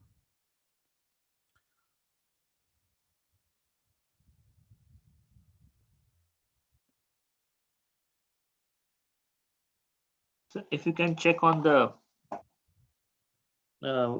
WhatsApp web. Okay, I will. I've just shared a picture. Okay. Sir, should I write down the name where it says select the device? Select the device, just name it. Yes, just Like, name it disks. where created the disk, whichever servers we were created. Yes. Wherever we created, right? Exactly. So wherever you have created, if it is on ESXi 1, just name it ESXi 1 disk 2. Okay, thank you. Okay, and what am I looking at? So Faz, okay, so you're saying that it's saying page cannot be displayed. Yes, Page cannot I be. restarted my server. So restarted your server, and Faz, if you're looking at my screen, you will only be able to connect if you see this screen. So do you see this to manage this host to go to the server, or do you see still it is loading? So just a second. No, sir. Yeah, it's a black one, sir. Okay, so just click on it and enter, press enter, it will turn to yellow. It's asking me the password.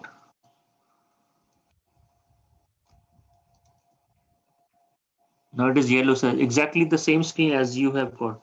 So it's the same screen, like to manage this host, go to these two lines, right? Yes. Okay, so which means that the server is available, then all you need to do is now try to connect again. So I'm connecting to my server.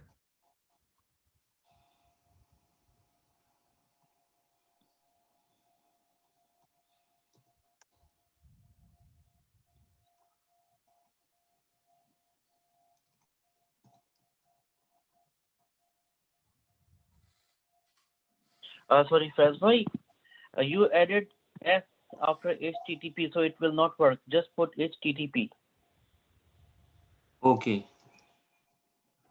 Let me check.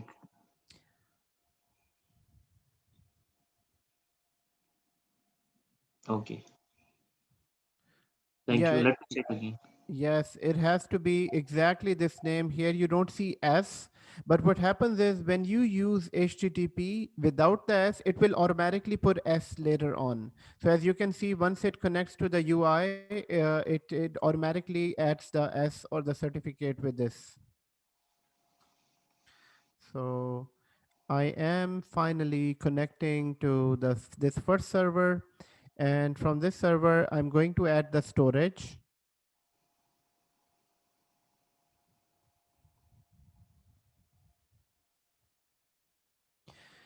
So guys, while this is happening, while you have already added it, what we need to do, we need to copy Windows operating system on the desktop of the server. Because what we are trying to do, we will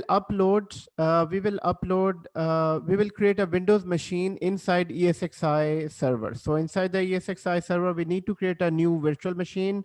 For that, we need to do it.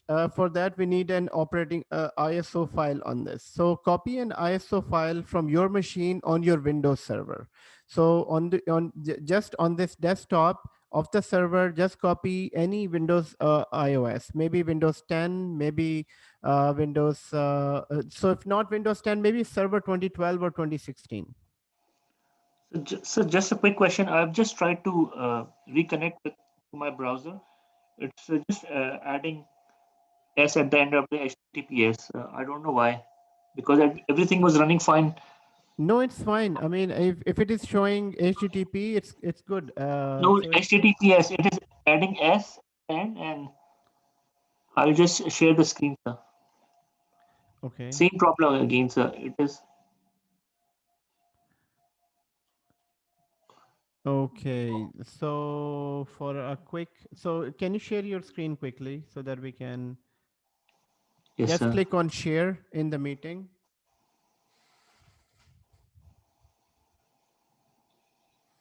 Okay, so right here, you're connecting to this, and what you need to do, change to ESXi, please.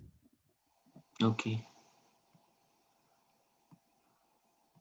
So, okay, and click inside, press enter. Okay, escape. Escape. Yeah. Press escape and escape again. So here we can see that it is HTTP 162.168.10.60. Okay, that's fine. And what about the other server? Show me the other server. Okay, click inside. It is in. Okay, and that's fine. So this looks also good. You haven't disabled IPv6, but that's fine. Go back to Windows Server, please. And from here it is so just click on the link and remove S. It will automatically put S, so that's fine. It doesn't matter. It will automatically place S, so press enter.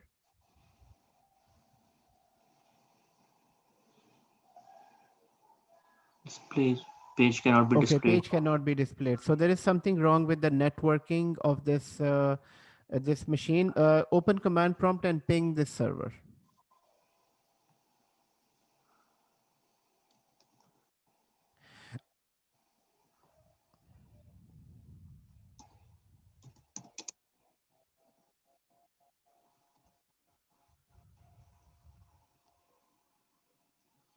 It's not pinging, so which means that there is something wrong with the networking.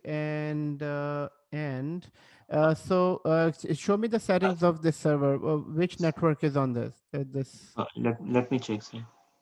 Sir, also check the NIC card net. Yes, that's what I'm saying. Yes, we need to check if it is NAT. So this one is NAT. So check the other server. So this one is NAT. That's fine. Check the other server settings. The firewall also, sir. Yes, It was please working. go ahead. This is NAT. This is NAT as Sir, well. Just restart both of the servers. sir, might be this Canaps one would be like 192.168.100.60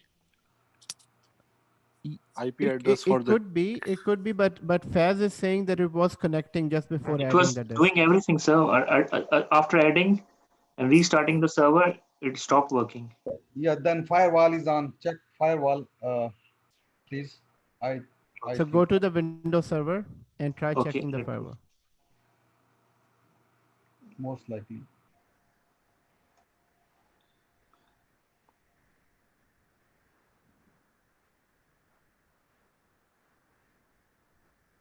Open it. And Yeah, check it. Defender is on, firewall is on, sir. Yes. On the right side. Defender. Defender is the. Yep, real-time production is on. That doesn't matter. It should literally just log in. I logged in mine.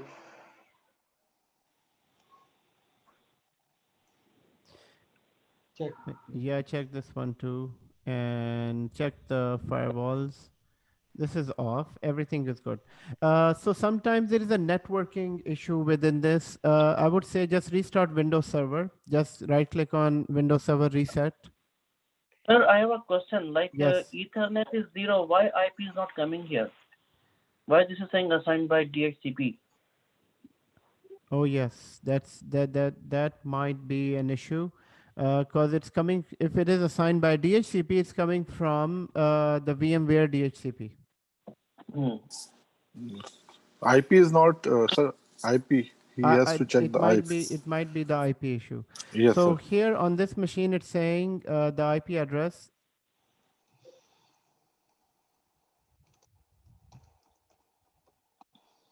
Okay, so 192.168.10.70. Go back to, please go back to Windows Server. Windows Server. And here, man, this machine is fast, mashallah. Wow. Okay, enter.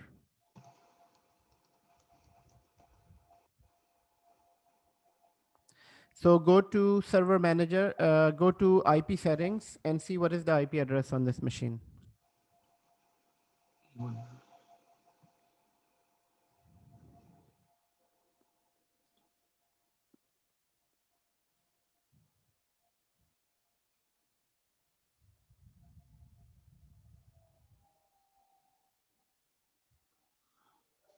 Not coming. Yeah, you can go from here in the meantime. Yeah.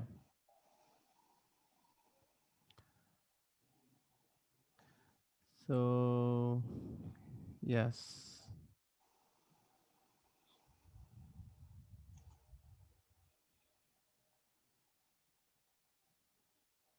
Oh, Yeah, it has assign gone. I don't know. it's fine. It's fine. Just assign an IP address 192.168.10.10. 10.10. 10. Oh, sorry.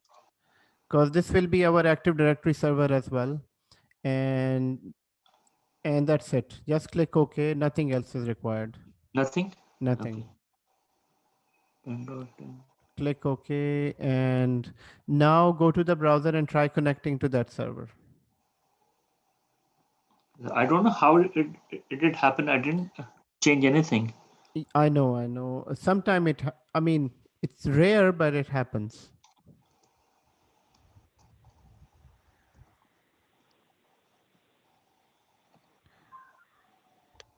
I'm missing one. You missed one. Yeah, 192. Okay, good. Yeah. Goes Very right good. away. Excellent. Very good. Yes. So I'm going to share my screen now. Okay. Thank you, sir. Okay, you're most welcome. So guys, what we need to do is, so just before this quick troubleshooting, what we did, we added a disk and then we restarted the server, and now I can see all of the devices here. But being all of the devices here doesn't mean that the disk is active. So here you can see all of the devices that we add to the server.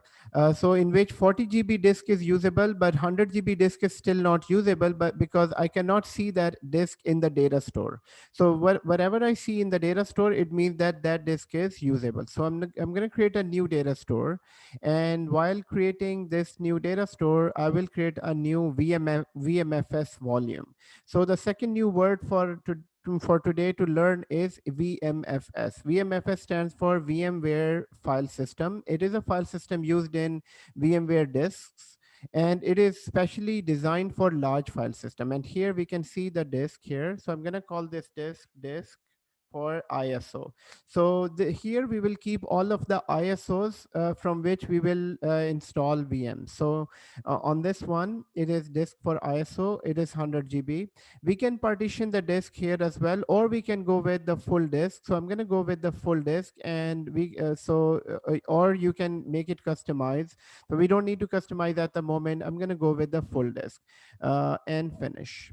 So once this is done, it's just giving us a warning that since the disk is being prepared, everything will be lost and everything will be formatted. So that is fine. Now this is a data store. So in this data store, if you need to add anything, now we need to connect to the data store. So before going into the new disk, I'll go into the data store one. So once you go to the data store one, basically it shows you the information on this data store, what is in this data store. And here you have data store browser. This will show what is in this disk. So exactly like in Windows Server, we go to a Windows Explorer, and in Windows Explorer, we go to, let's say, C drive. And in C drive, I can see that there are a lot of folders and files here. So this is C drive on Windows. Exactly like this, if you need to see what is in the disk, we need to go to data store browser. So once you go to data store browser, it shows you what is in this disk. So at the moment, this is the main data store one is the main disk of ESXi. In this disk, the operating system of ESXi is sitting. So here we don't make any changes. We don't do anything in this disk because this disk, this is the C drive of ESXi, and the operating system is sitting right here. So this is the new disk that I just added, and that disk is empty as well. So once I bring the ISO on my Windows server, from here I can upload the ISO in this. So when you create a new when you create a new VM or the virtual machine inside ESXi host, you need to have an ISO present in this disk. So what am I trying to do now? So now, first of all, I'll bring the ISO on this server, and from here I will upload it to ESXi host. So in order to bring the ISO, I'll go to my ISOs folder. Let me have to find the folder first.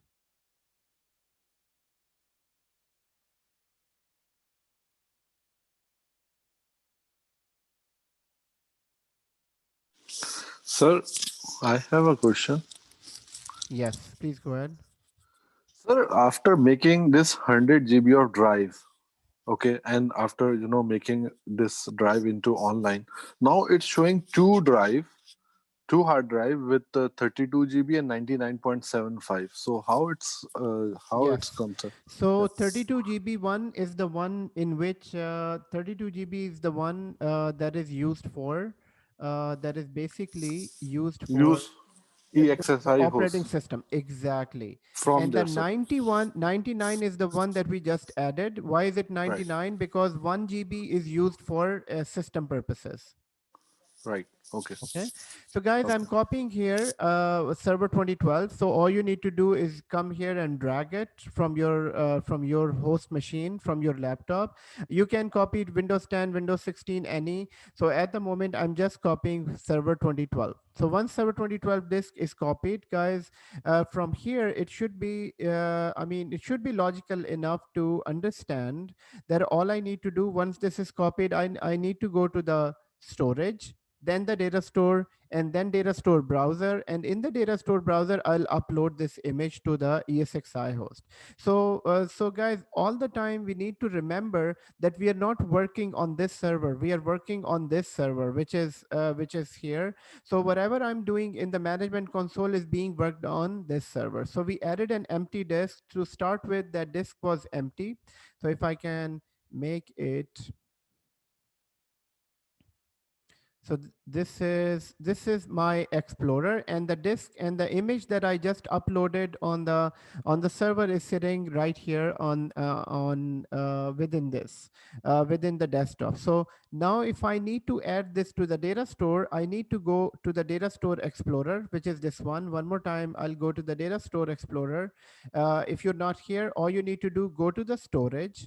Within the storage, you need to go to the disk we just added, which is 99 GB.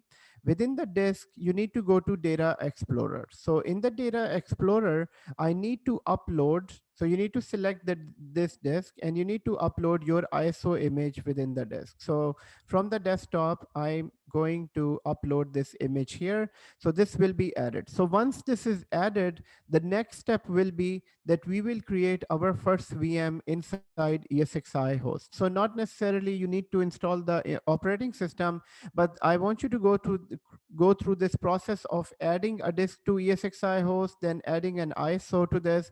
So this will take a few minutes here before we can. So it is just uploading the disk from here. In the meantime, I will connect to my other ESXi host. Sir, can you repeat the process again, please? Yes, I will repeat that one more time. And the process to add the disk is that what we need to do, first of all, make sure that you have the ISO within on the desktop of this Windows server, number one. Number two is once you have copied the ISO, you need to go to the server, storage, disk, and within disk, you just need to open data store browser, and within data store browser, select the disk and upload.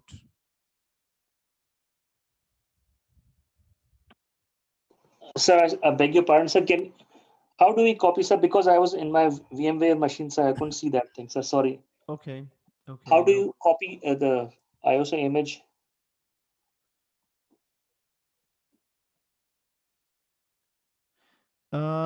Yes, so Abdullah is asking a question. Is it possible to have a video recording of today's class? Yes, it is being recorded and it will be uploaded. So even the yesterday's last class is uploaded in the folder as well. So Faz asked a question, how do I copy this? How do I copy this, Faz? Once you're on server here, all you need to do is from your host machine where you have ISOs. So you have ISOs on your laptop. Once you're on this folder, just drag whatever. So this server I need to upload, just drag it on the server. So when you see the plus sign, it will start copying. Okay, thank you. Okay, so you don't need to do anything extra. Just drag it on the desktop and it will copy. Sir, I have got the error and it's showing that a selected file exceed Internet Explorer file uploaded limit of 4 GB.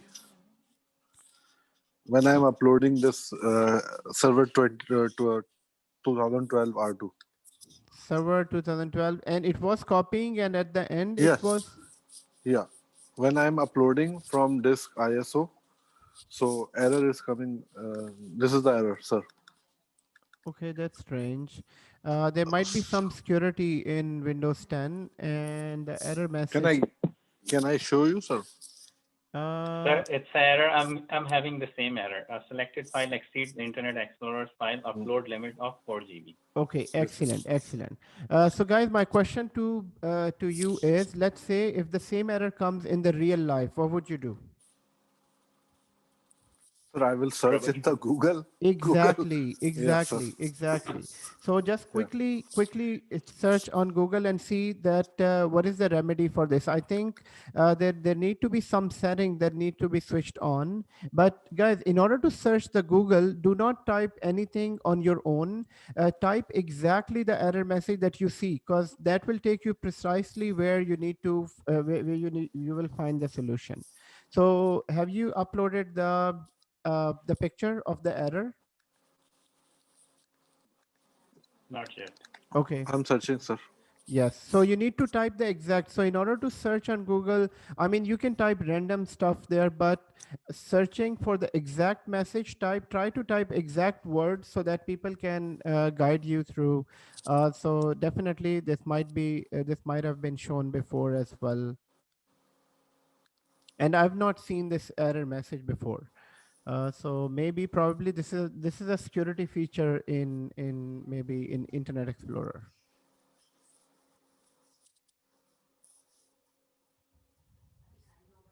So what is the exact error message? If you can just A let me know. selected file exceeds Internet Explorer's Okay. file upload limit of 4 GB. Selected file exceeds.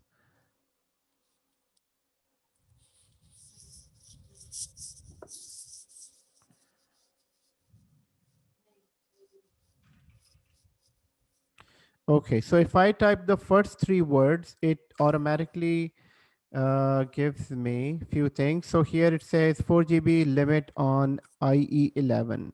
So, and in order to, so what I would do, I would just try to open the first few links quickly. And here somebody is saying that this is solved. So Just solved. say use a different browser. You just use a different browser. Okay. Okay. Yeah, right, right. So the best browser for this will be Chrome or the FileZilla browser. Sorry, Firefox.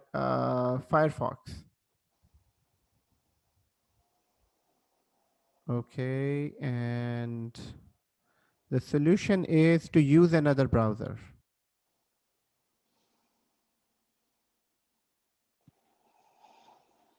So what are the browser you guys are using who are not getting the error message? No, the people who are not getting this error message, Ashish and Naveed. Yes, same Internet I Explorer. got the same error message. I'm trying Firefox right now. Okay, Though. That's okay, good. So in order to get Chrome or Firefox, we need to have internet on this server, and in order to get internet, we need to have bridged connection, right? Yeah. So Just literally copied the setup from the other place. Is that okay? yeah, you can just get it from if you already have it somewhere, so you can just copy it inside. Yeah, that's pretty much it. Thanks. So you have are you installing Firefox or Chrome? I am doing Firefox, to be honest. Okay. So if you don't mind, can I share my screen for just 2 minutes, sir? Yes. I have already. Okay. Yeah, share your screen, please. So this is the one I've made. Okay. Yeah, your disk is done. Yeah. And so from here, what should I do, sir? From yeah, here? just go to disk ISO. Okay. And just go to data store browser. Okay. Okay. So Faz and everyone, try to click on things whenever you're here. I mean, now that you're here, you can just click on upload. But I think just to make it bit faster for in the real environment, try to click on different things. Whatever things you see might be logical for this. So now all you need to do is open data store browser and upload. Okay. Thank you, sir. Okay. And now you need to upload. So For now some reason, I'm getting an error that I cannot, sorry to interrupt, that I can't install the Firefox on 2016. Is it because I copied it? Should I just try to like add another network card and install the new fresh thing? probably when you're installing it, it might need internet to download some files. Right, makes sense. Okay. So So what I'm doing now is adding a new network card so that I can connect this server to internet.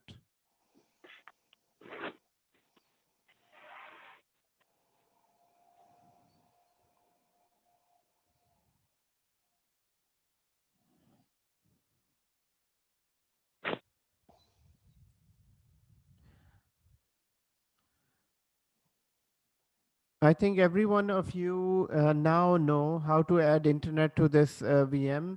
All you need to do, add a new network card and make sure that other network card is bridged so that you can use internet on this.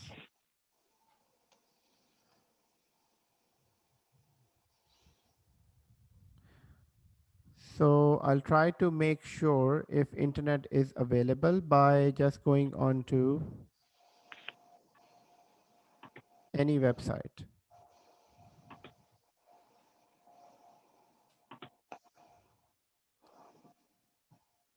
So, okay, so internet is working on this machine, and all I need to do is to download either Firefox or Chrome. I'm going to go with Chrome.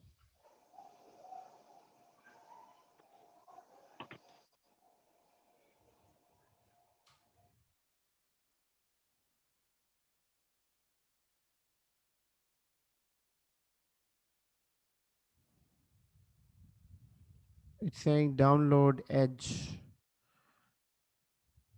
So just download Chrome and install.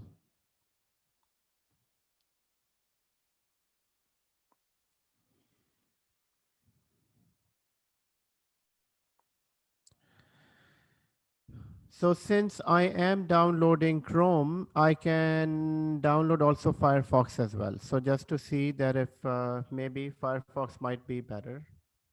Guys, Firefox is a internet browser, and Firefox, I mean, just another internet browser. If it's your choice, you can use Firefox or you can use Chrome as well, any one of them.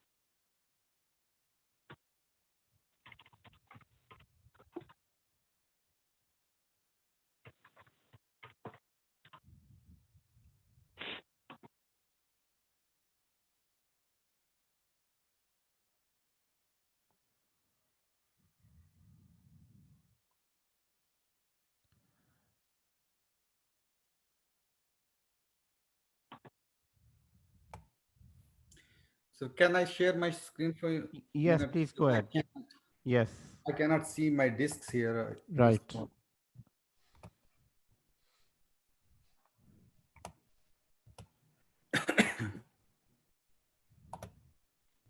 Yeah, you can share your screen. Okay, so you're here. And so first of all, hold on. Yes. Sorry. Okay, so go to devices. Go to devices first. Alamgir. Oh, sorry. So device. Where, sir? So device in the Okay. same screen where you see devices at the top Okay. where it says yes. So Yeah. devices is the place where it will show you raw devices. Okay. Oh, okay. Got So it. So raw 40. devices means that here you can go. Okay, so here and you restarted your ESXi host. Yeah, I did both. So like I made one in like 40 GB in one. The other one was 100. Okay, show me the setting of your ESXi, please.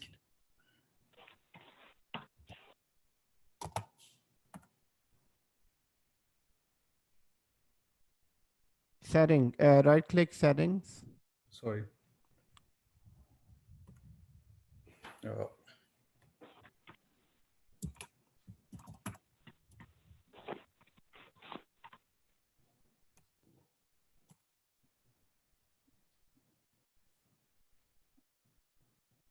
Okay.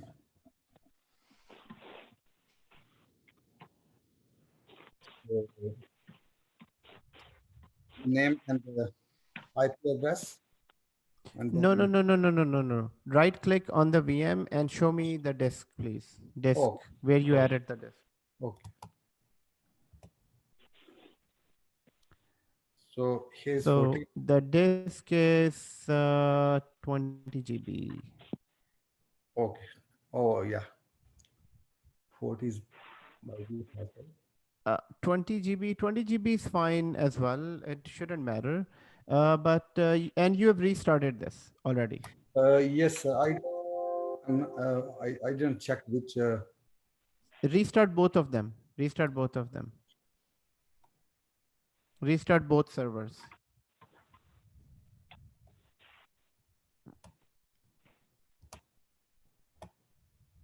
We have to upload the ISO on both servers? No, just one server. So you have already uploaded using Chrome? Yes. Yeah, Firefox actually, but it worked completely fine. Excellent. And I think that this browser is faster than IE, probably. way faster, so much way faster. Right. It's So literally uploaded in a second. wow. Yeah, so IE is outdated. And that's why I was surprised why my machines is so slow accessing ESXi. It was due to the browser, actually. So, sir, technically we have to upload all the iOS on this disk one iOS, right? Yes, so we do need ISO on ESXi hosts so that we can make Yes. VMs here. So that's why we are Yes. uploading it.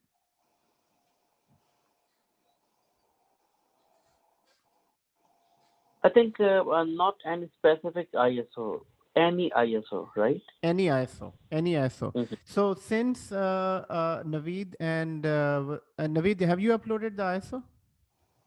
Yes, sir, I did with no problem at all. Okay. So if you have already uploaded the ISO, Ashish and Naveed, why don't you make a VM? Just make a server 2012 VM. Go to the main page and try to create the VM. I think you should be able to do it. It's just Sure. straightforward. Yeah.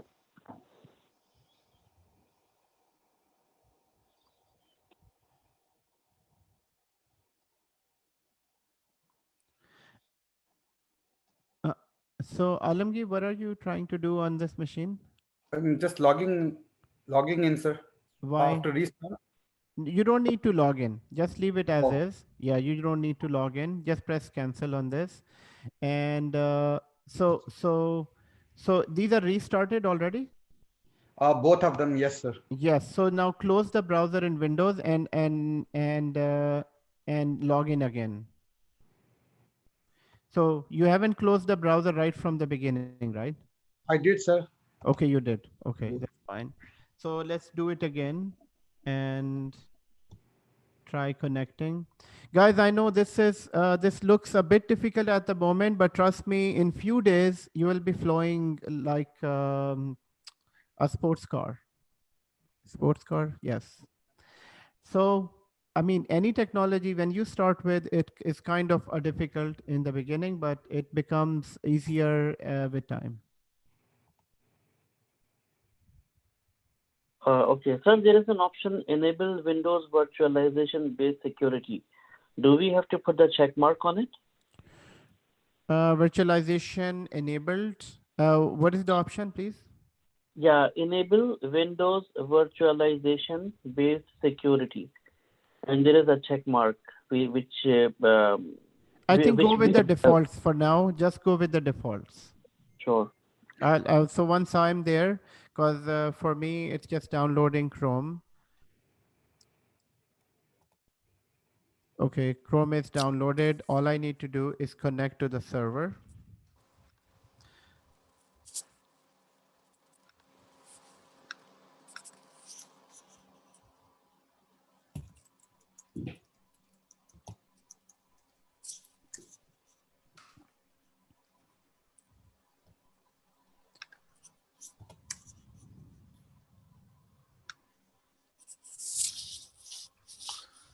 Sir, I have downloaded this Firefox, but I'm not entering like inside this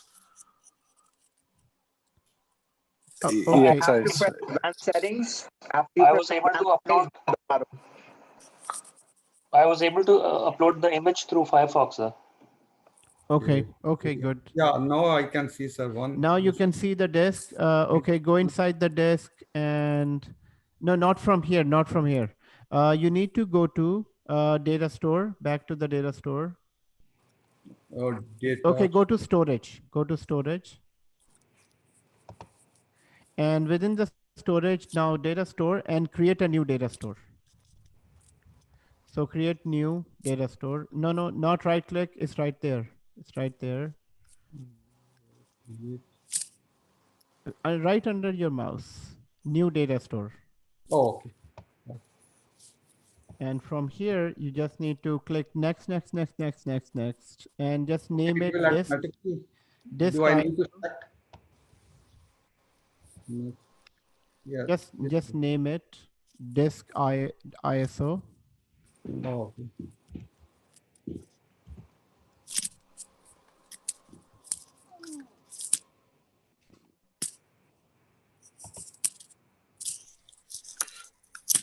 Yes.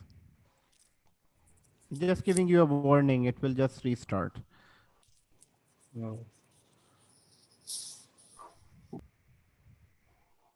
So I don't understand that CPU is reaching 90%.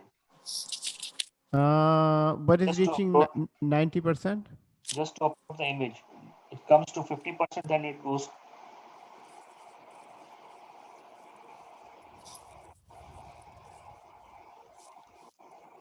Faz, can you repeat what is the CPU is reaching 90%?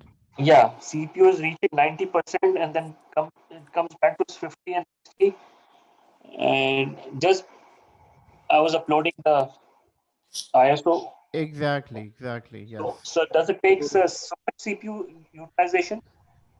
Yeah, so it is uploading and it is using CPU and the disk and the RAM. So yes, it will show some usage there. So, sir, If you where? hear the fan sound, it's so hot, and like the Okay. fan is So, moving so fast, and I don't understand why. Yeah, your machine will be a bit hot, but it shouldn't be extremely hot because it is using ESXi, but it shouldn't be extremely hot. Okay, so where I'll have to give yeah, the go image. inside disk ISO. Go inside disk ISO right here. Yeah. Okay. And now go to data store browser. Oh, got it. And now here, just upload. Okay. So I'm going to share my screen now. I think Sure. you can do it. Thank you. Okay. Sir, Yes. sir, after downloading this Firefox, I have to enter this server with Firefox, right? Um, Not with the Internet Explorer. Not Internet Explorer. Yes. Use Firefox. Sir, I'm getting error, sir. A warning, potential security risk ahead. Yes, no problem. So just scroll down and there is accept the risk. So there is another, just if you scroll down on the same page. You have to hit advanced settings and then it'll scroll down. Oh, yes. Click on advanced settings. Okay, advanced settings, sir. Then And so click on advanced setting and scroll down. accept the risk. Accept the Exactly. risk. Exactly. Yes, Yes. yes, accept the risk. Okay, That's sir. it. Okay, sir. Got it. Thank you, sir. So, So sir, Adnan bhai actually select the ISO from the location, but it's still starting ESXi 6.7 for some reason.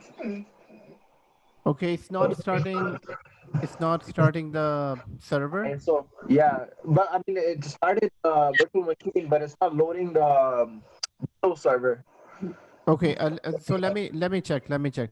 So, guys, one thing that I wanted to show you is that I used IE and it uploaded the image. Okay, now that doesn't mean that the errors that you're getting is I mean that there is something wrong with your infrastructure and your environment. Guys, be ready for whenever working in this IT technology, and be ready to be surprised that one thing might work for one person and exactly the same thing might not work for you. So in that case, just try to use all resources in order to make sure that it works. So maybe if you have to restart it, re-add it, or do whatever it takes to just complete the task. Okay. So in my case, when I uploaded the image, it got uploaded directly from IE, but Firefox is better and Chrome is better for in order to manage these servers. Okay.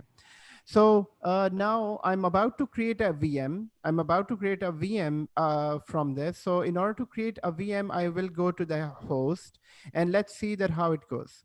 So in order to do that, all I need to do is create and register a VM. So when you are on the host screen, so we already added a storage to the disk, and within the disk, we have uploaded the image.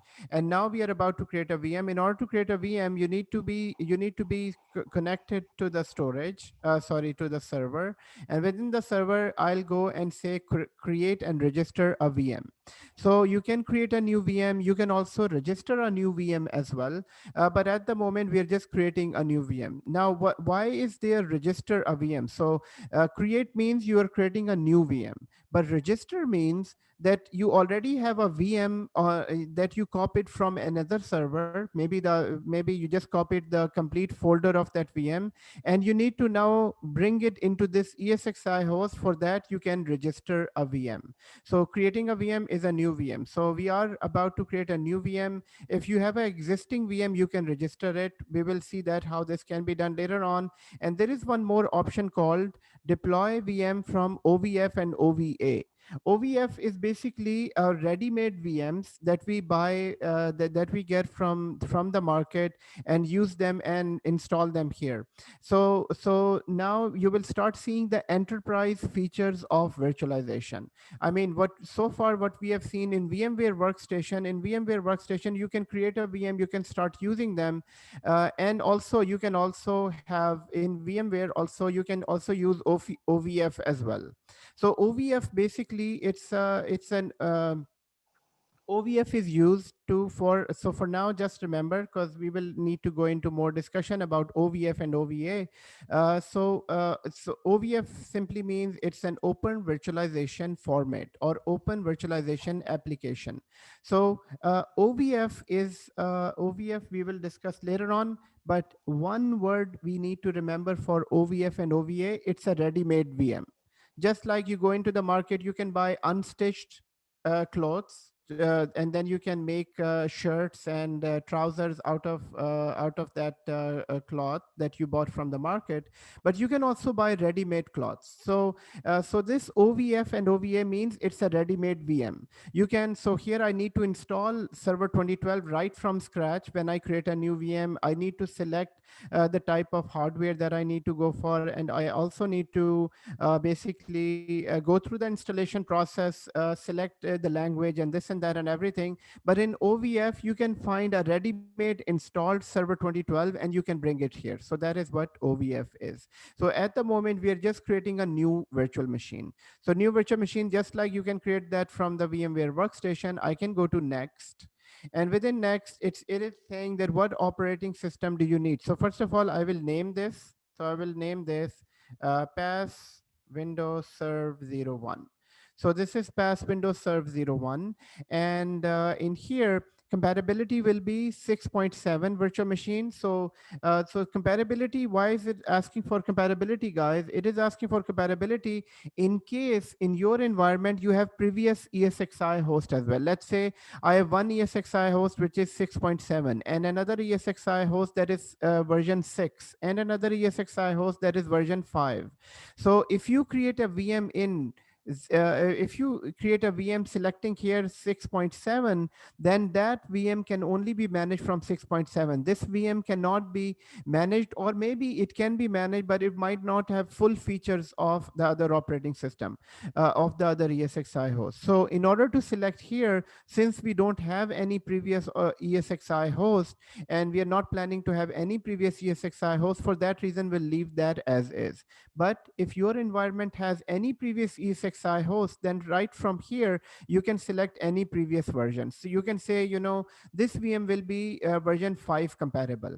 Now, version 5 means that it won't be able to use the latest feature, but it can still work with 6.7. So, but in our case, since we don't have any previous version of ESXi, we will go with 6.7, ESXi 6.7. Secondly, it is also asking you what is the OS family. So definitely the VM that I'm installing, I've already planned that I will be installing Server 2012. So for that reason, I'm going to select Windows here. Now in Windows, there are all these operating systems that from where you can select. So in our case, we are going to go with Server 2012, which is this one, 64-bit edition. I'm going to go with Server 2012 because I have this. If you have Windows 10, if you have any other Windows, you can select that from your side. So I'm going to select that. As you can see, guys, this is all logical. There is nothing new in here. Now it is saying that where do you want to store this VM? So this is a very important part where you need to stop and think. Where are you storing this VM? Do you want to store this on data store 1, or do you want to store that on disk ISO? Now, storage means that when the VM is created, it will be stored on a disk, and wherever it is stored, that disk has to be big enough. So our data store 1 is only 32 GB in size, whereas our disk ISO that we just added is 100 GB inside. So the reason I added it 100 GB inside, this is why I wanted to have a separate storage for the VM. Here, if I go next, so I will store that in that other disk, not in the system disk.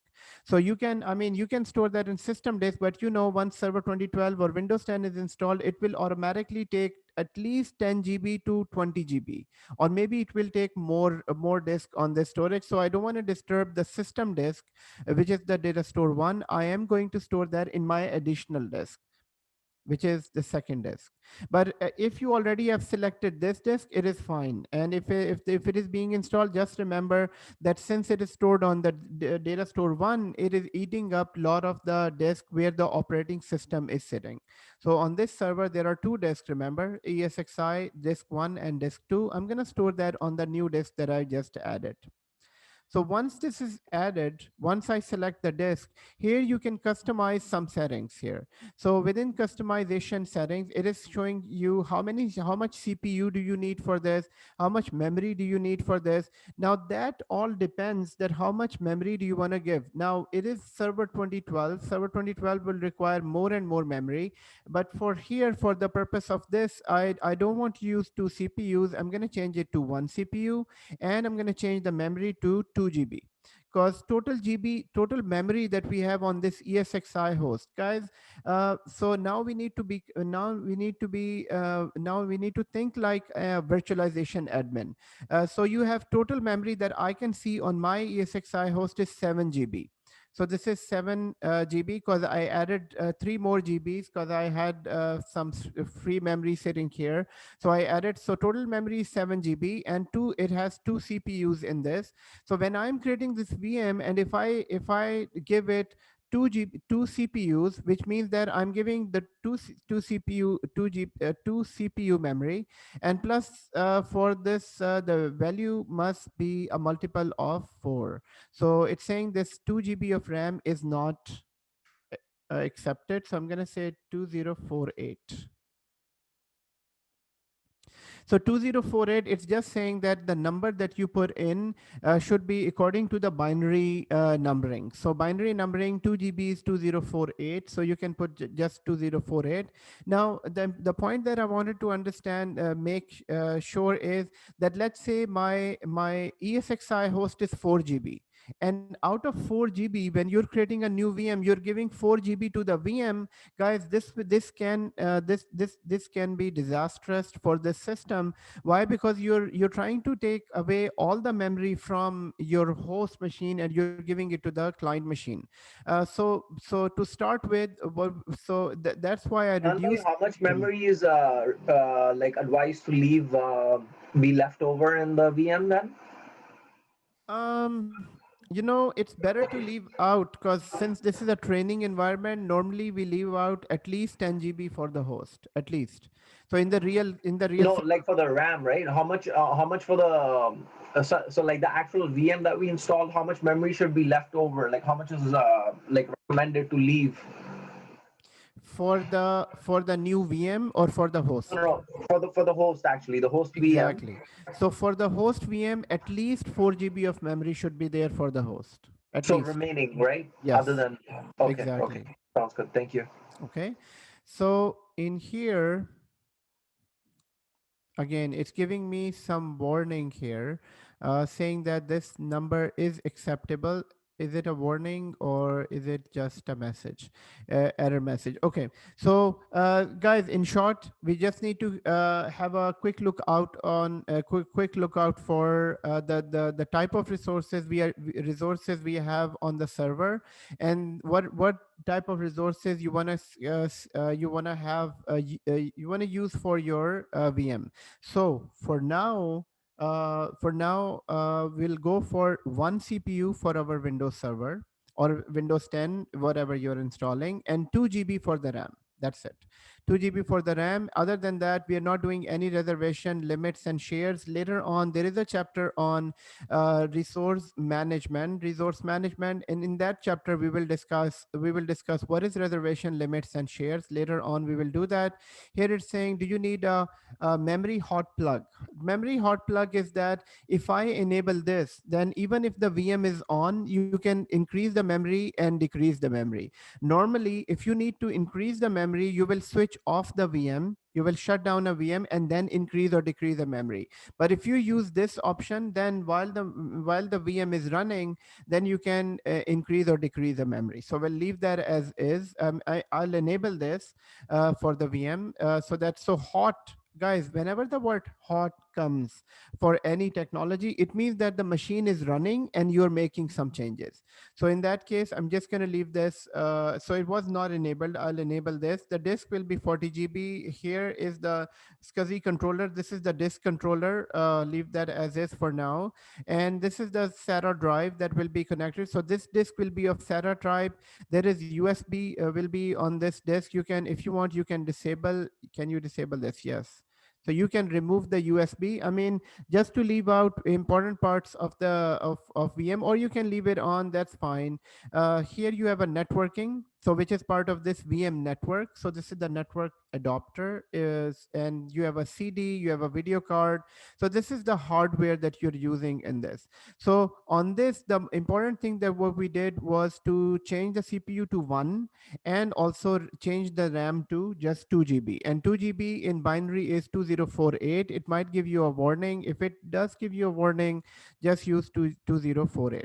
Other than that, you can add more network cards, you can add more disk, you can add more disk, and you can add more devices to this. Just like in VMware, you go to settings and you can add disk. Here you can add these devices to this as well. And in VMware VM option, you can here say that this is a remote console. So lock the desktop virtual machine when the last remote user is disconnected.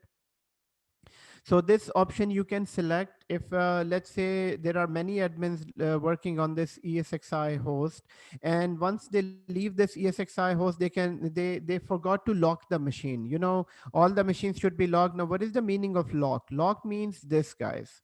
Let's say the server is working, and I'll go here in the server and I'll lock this machine. So now this is locked, meaning that nobody can log in unless they use their own username and password. So if I need to log off, if I need to unlock this, I will need to use my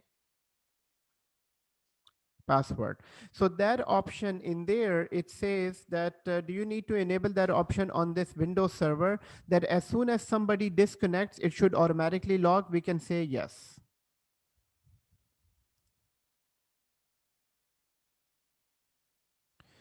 Um, Human is asking a question. Could you please write that on the Word document as well as you did too? On the Word document, I will. But Human and everyone, this is being recorded here. You can look at this here again. But I will definitely give you the highlights, whatever we have done on the in the Word document. But here, guys, spend at least 1 or 2 hours during the week to repeat this lab right here from this video. Right here from this video, all what we are doing is creating a new VM. So creating a new VM, everyone, it's really easy. It's exactly the same thing how you create a VM in VMware Workstation. The only difference is that it's a newer interface. The interface is different. Otherwise, it's just like creating a VM in this. Now, what do you do in creating a VM in VMware Workstation? You create a new VM and it will ask you what is the ISO, and it will ask you all the other things that it needs to ask. I mean, select a CPU and all that. And you can customize the hardware. So it's exactly like this, but it is just a newer interface. So in here, you can also install VMware tools. Power management is right here. You can select many options, but for now, let's leave everything as is. And so all we did in order to create a VM type. So in the VM type, we selected new VM. In the name of the VM, we said it is, so go to next here, and probably, it saved the settings. So the name of the VM, it is compatible with 6.7. It is server, Windows Server. And the next option is the storage, where you're storing this VM. So, I mean, this is very logical, everyone. This is, you don't need to panic that if it is something new here at the moment. I know there are some new options here. For that, you will learn slowly. So on this customization screen, all I did was to provide one CPU and 2 GB of memory, and that's it. Other than that, we haven't done anything on this, and ready to complete. So it gives you a review, or you can go back and make changes and finish. So at this point, it is making our first VM, and you will start seeing changes in CPU and memory as well, and within the storage too. So if I go back here, and if you need to see where what is happening, you can check the recent task. So this is the recent task. It is saying the process result completed successfully. You just created a VM. And if we go to the VM here, let's go to the VM. So VM is right here. So we created a VM. Now we need to start the VM so that the installation will start. So we will select that VM and power on this VM. Okay, so just like in VMware, what we did, you create a VM and automatically the installation starts. But in here, the VM is created and you're in VM section. All you need to do is power this on. So now if I power this on, and so on the power on, it will start the VM. So, and on the recent task, it gives you what is happening in the in here. So VM is started, and now you can click on the console to see what is happening on this VM. So I'm going to click on the console. It's saying that open in the browser, or open in a new window, open in a new tab, launch a remote console, or use MCR, which is another utility with which you can manage a VM. For now, we are just opening that into a new window so that we can see what is happening. So this is the same VM, so that we can see. I'm going to expand the screen so that we can have a bigger view.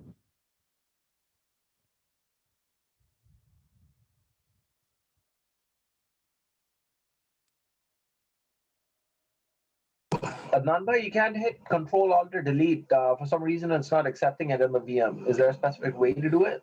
Yes, Control Alt Insert. Control Alt Insert. Okay. Okay, thank you. So that's not what we did. It's installing ESXi host. Why? The same, yes, sir. Same thing happened with me, and I was confused that I copied the ISO for Windows 10, but why this is installing ESXi server in it? Okay. So, okay. Yeah, same thing happening with me. So basically what we need to do is when we actually select the CD file is when we actually have to go and select the ISO. That was the same problem that I had. But basically, if you go to the settings as Nanmai is going right now, or actually I started from the new machine, but if you go to the CD part of it, you have to select the drive and the ISO. Right. Yes, I forgot to select the CD for this. So that automatically took the ISO for ESXi host, because on the host, we just installed the ESXi host, and it has that CD. So in here, in the CD, all I need to do is to provide the ISO. And where do we do that? Right here, data store ISO. And from data store ISO, we can select Windows Server. So one more time, how we did it, all we need to do is that right click on this VM and go to settings. And within settings, we need to provide the ISO. Otherwise, I mean, that setting was available within when you're creating a new new VM. All I needed to do was go into the CD and change this to data store ISO. And from here, I provided the ISO. Now I will power off and power on this VM one more time. So power off and Nanmai, power. the Control Alt Insert didn't work. Okay, Control Alt Insert didn't work. Okay, so Control Alt Delete will work in the real environment. Okay, But remember, we are in kind of a special situation here because we have VMware, we have Windows. Inside Windows, we have VMware Workstation. Inside VMware Workstation, we have ESXi, and inside ESXi, we have this. So that combination might not work. Right. But in order to do that, there must be a some toolbar option. I'm literally looking through it right now. Okay. Let's see. So I'm going to go to the console one more time and see. So in the browser, I think browser was the good option. So just click on the browser, and now Server 2012 installation is starting up.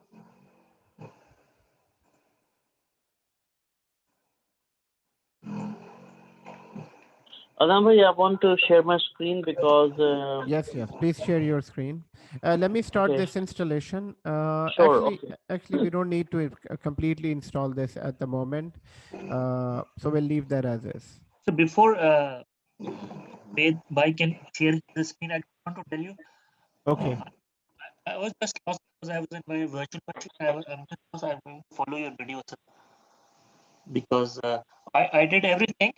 When I finished everything, there was no option like restart or reboot. Okay, Faz, just a second. Let me quickly check Naveed's machine, then we'll come back to your machine. So Naveed, what's the issue here?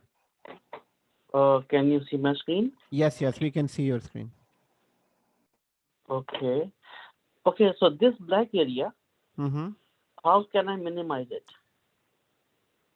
Okay, so like I want to see the console which is hidden at the back. Okay, so click on the top. So hold on, let me see if I can request your cursor. Okay, so right here, what we need to do, first of all, I'll make it bigger screen by clicking here. Okay, so now bigger screen means that it will give you a full view. Most probably there is some there might be some exit option here.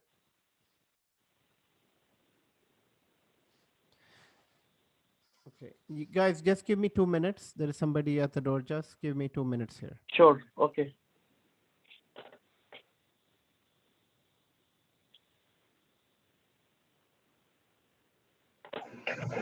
Naveed bhai, is this your screen? Yes, this is mine. Kahan pe ho aap? Can you minimize this? You just have to go to the storage right here. I cannot see your mouse. Can you minimize the black screen? The VM. Just go to the Windows right here. Go to the Windows main screen where you were. I think so. Just hit escape. Escape? Yeah. Why is there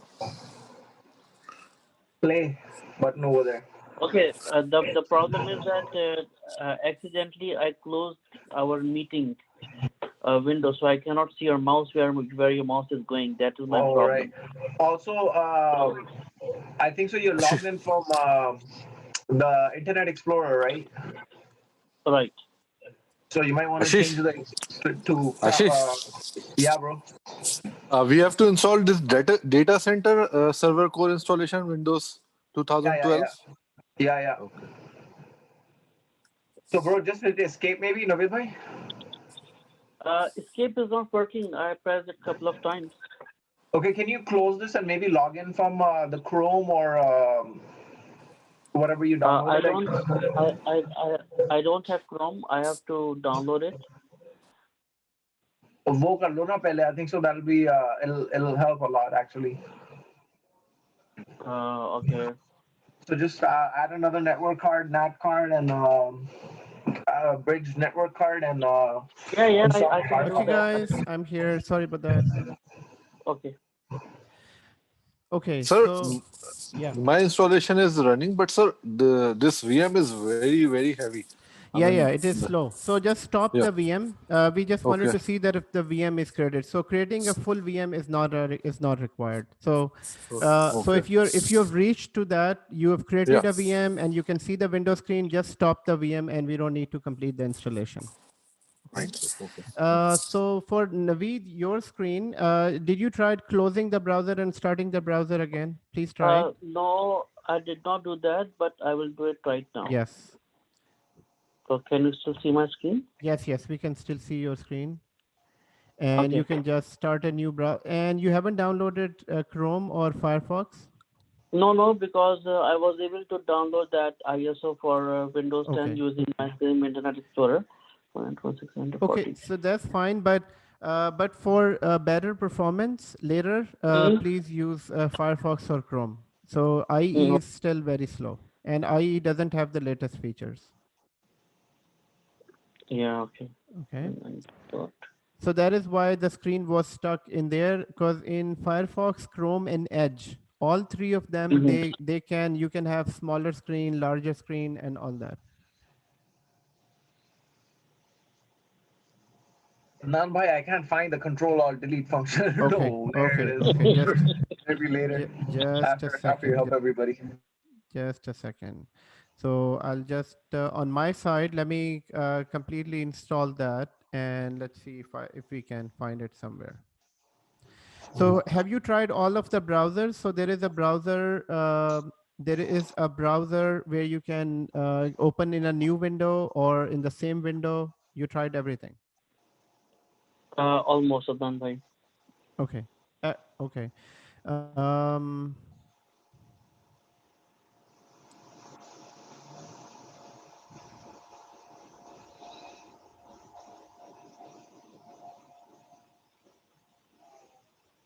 So now you can go to Register a VM? You haven't created any VM yet? No, you already No, have one VM. You yeah. have one VM. This is the one which I created. Okay, so right click on this. But I did not select any kind of I selected that ISO for Windows 10, but it downloaded that ESXi version. Okay. So in order to change that, go to edit settings. Yes. Go to edit settings, and this is for everyone as well, guys, because you all will be stuck in this issue. So in order to change the ISO, you need to go into the VM settings. Once you're in the VM setting, go down to CD. Yes. And change this to data store ISO. And from here, just provide the right ISO. Very good. And save. And then power on. And then power on. So it's better to click on the virtual machine. So power this on, but click on the virtual machine on the other side. Sorry, which side, sir? Okay, power this on first. Okay. It's power on. Okay, now if you click on the virtual machine, you know where your click on this, so you're already there. Yes, so here. Yes, once you're here, now select the checkbox beside your new virtual machine, and now click on the console up above on the top where it says create and register VM. Right beside that there is console. Right. Yes. So now there are these few ways how you connect. You can open this in the browser. You can open this in the console new window. Just click open in the browser. First option. Yes. So once you do now, this gives you a separate screen. Okay. So it is giving you a separate screen, but it is still getting the ESXi host on. So close this one more time.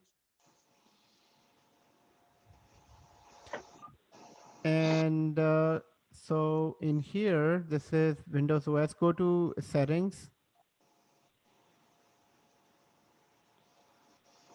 I think because this ESXi host is installed already, it's not letting you use the thing. So I would say delete this VM, create a new VM. Okay, I can do that. Can I delete it from here? Delete, first of all, power off this VM, and then you can delete it. So power go off. to actions. Go to actions and delete the machine. It's right here. Actions. I can delete it from here. Okay, yeah, that's fine. Right. So when you're creating a new VM, let's say if you can quickly create a new VM and provide a CD. Create a new virtual machine.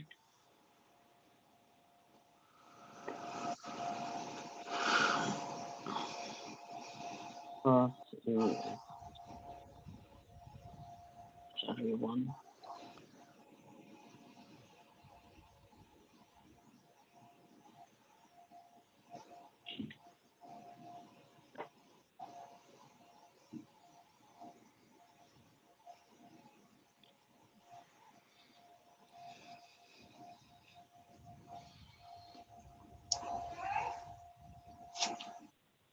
Yes, change that to maybe change the RAM to 2048 as well.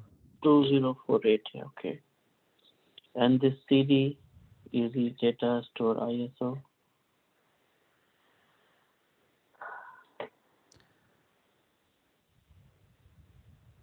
Okay, and next, finish.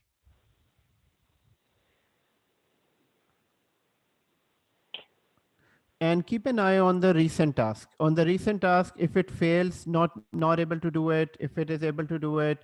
So recent task is a very good place where you can see everything. So it was successfully completed. And now you can power on this VM. Yes. Okay, so that's fine.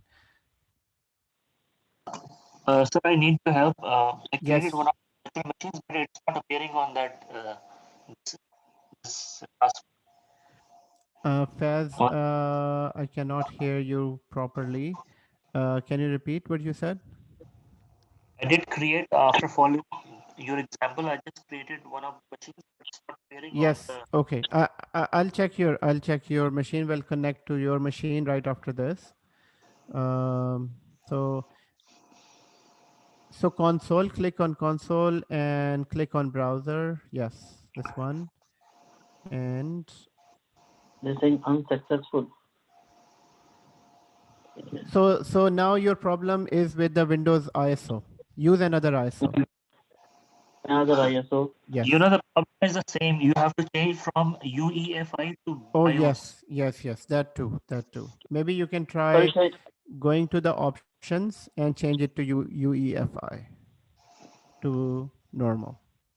Okay, so options where, so like under edit settings.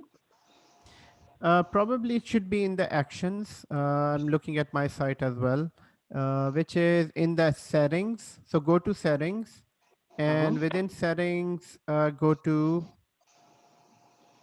Boot options. VM options, and then boot options. VM options, and boot options. Boot options. So Yes, this is EFI here, so it should be BIOS. Yes. Okay, that's good. Faz.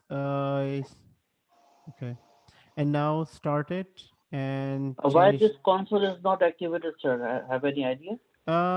Just power on, first power on, and then I think it will be activated. Yeah, okay. So I did exactly the same thing, but my VM did not appear. It had vanished to plant Mars. Okay, just a second. Okay, so now it is starting up. Right, Okay, it's starting up. So it is not important to create the complete VM, guys, because we won't be using this VM. So the process was just to see that if the VMs are there. If you want to complete the process, it's fine. For now, because the more VMs we create, it will make all of the ESXi slow. Okay. Right. Can you help with the login though, please, if possible? Adnan bhai? Yes. Please go ahead. Thank you, Adnan bhai. You're welcome. Ashish, what's your question? Okay, your screen. Yeah, just the login over here. The control alt delete wasn't working. I tried this. I tried the physical one too, but. Okay. So you are you really want to log into this machine? Just for the hell of it. I mean, if it's not really important, like. Okay, because far, right? I have no clue. How do you? I mean, click inside. I did. I tried so many times. I tried so many things actually. I tried the insert, So but even like, clicking inside is not working. Click inside No. and press space bar or enter or anything. So hopefully, this is just like when I hit the Control Alt Delete, it just does the whole my computer itself, I right? know, I know. Guys, just give, we are in nested virtualization, virtualization inside virtualization. At this point, your laptop might be saying, please, just Yeah, give me, let me breathe. makes sense. Makes sense. So, I mean, this will work fine, definitely. I'm sure you'll be able to find. I mean, have you tried any other console? Because there are a few other type of console access. I did, to be honest. There was the browser console, which we just tried. I tried to do it in the remote, but it was pretty much the same thing. Okay. And in the new window, it's the same thing. Yeah, Okay, it that's just fine. literally just Okay, no opens in problem, the no problem. browser. I'll try to find that out on my side as well, and you try Sounds to good. find out your side and let us know, please. Okay. Most definitely. Okay, Thank you. excellent. Faz, can you share your screen, please? Yes, sir.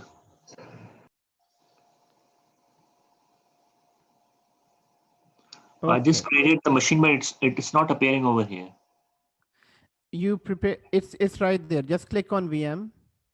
Just click on click here in the VM, Oh, and it's right there, that machine. okay. And Here. you can click on this and power on. Just say power on. Okay. And click on console on the side on the same bar, and just click on open browser. Yes. Oh, Okay. I haven't provided the. I think okay. ISO. So did you Yes, copy the ISO on this? yes, So yes. close this. Okay. Okay. Okay. Power on. And power this off.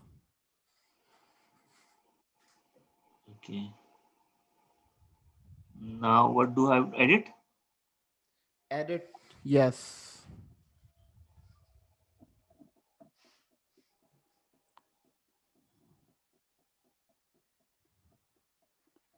It's a CD.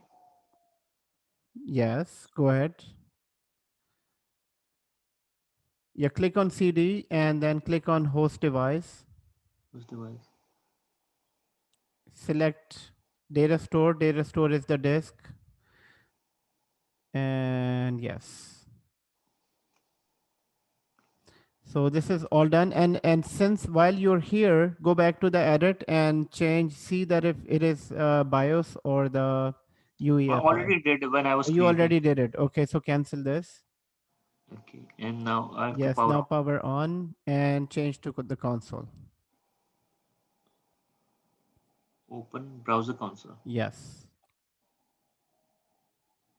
Excellent. Very good. Thank you, sir. Anyone else is stuck anywhere in this? So Yes, sir. I cannot upload Windows 10 okay, or. quickly share your screen, please. You can unshare your screen, Faz. Okay, so let me check. So how it's not letting me do it, sir. Stop sharing. Okay, good. And Alamgir, you can share.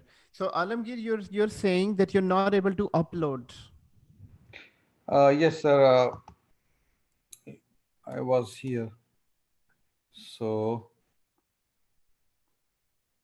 So first of all, show me on the desktop. Is it there? Oh yeah, it is there. Okay, that's fine. If it is there, it's Yeah. okay. It's right here. Right. Okay, Yeah. so go back to the settings, IE, and everyone from the next lecture, please use Chrome or Firefox. So this is, I mean, IE is give you unnecessary issues. So now Sir, how? in order to go to to upload, where do you need to upload? You need to upload it on the storage. Okay, so guys, it is, I mean, it's for everyone. It will be in the beginning, it will be a bit difficult to see all of the options and find the places, different places. Always start from navigator. So click on navigator. Click on navigator. It's right here on the side, on the side. Up, up, up, up, up, up, up, up, up, up, up, up, This. up, up. This. Oh, navigator. Okay. That's the navigator. Always start from navigator whenever you're stuck. Okay, because there it will give you more Oh, options. Now here it shows you the storage. So storage is there, and under the storage you can see your so second disk that you just added. so what does it? This one shows that there are two disks. There are two disks inside. Okay, So and one is if there would have been any VM, then on the VM it shows you one VM, and in the networking it is showing you there is only one network card here. oh, okay. And the two disks that it shows inside the storage, one is the system disk and the other one is the disk that you just added. And if you Yeah, move your mouse on this side, right side, it shows you the two storage. Okay. yeah. Now, in order to upload in your disk ISO, click on disk ISO. And no, not right click, just simple click. Simple click. Yes. And here now go to data store browser. So data store browser is where you will upload the image, and here just click on upload and just select whatever you want to upload. Okay. There you go. So it's saying that exceed. Yes. For that reason, I said that you need to have Chrome or Firefox. Now on this server, I have Chrome too. So open Chrome and connect to this server and go to the same location and upload.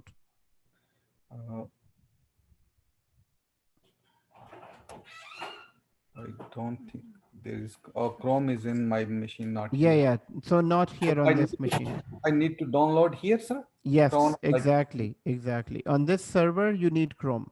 So in order to do that, you need to open bridge connection, then internet.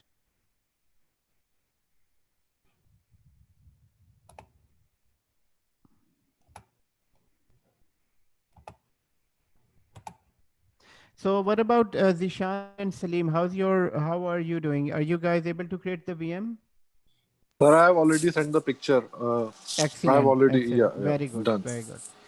And sir, now we need 15 minutes of break. Yes, because 10 minutes of break. 10 Sir, minutes. 3 hours. Sir, 3 hours without break.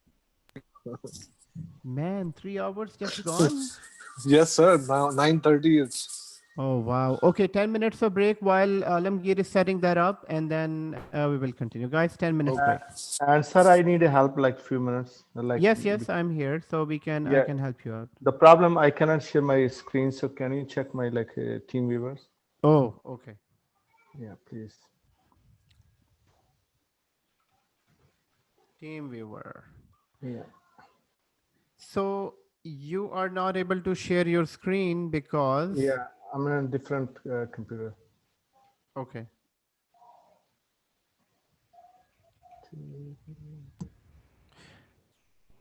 So that's a different. Even you can connect from. You can open two sessions in our.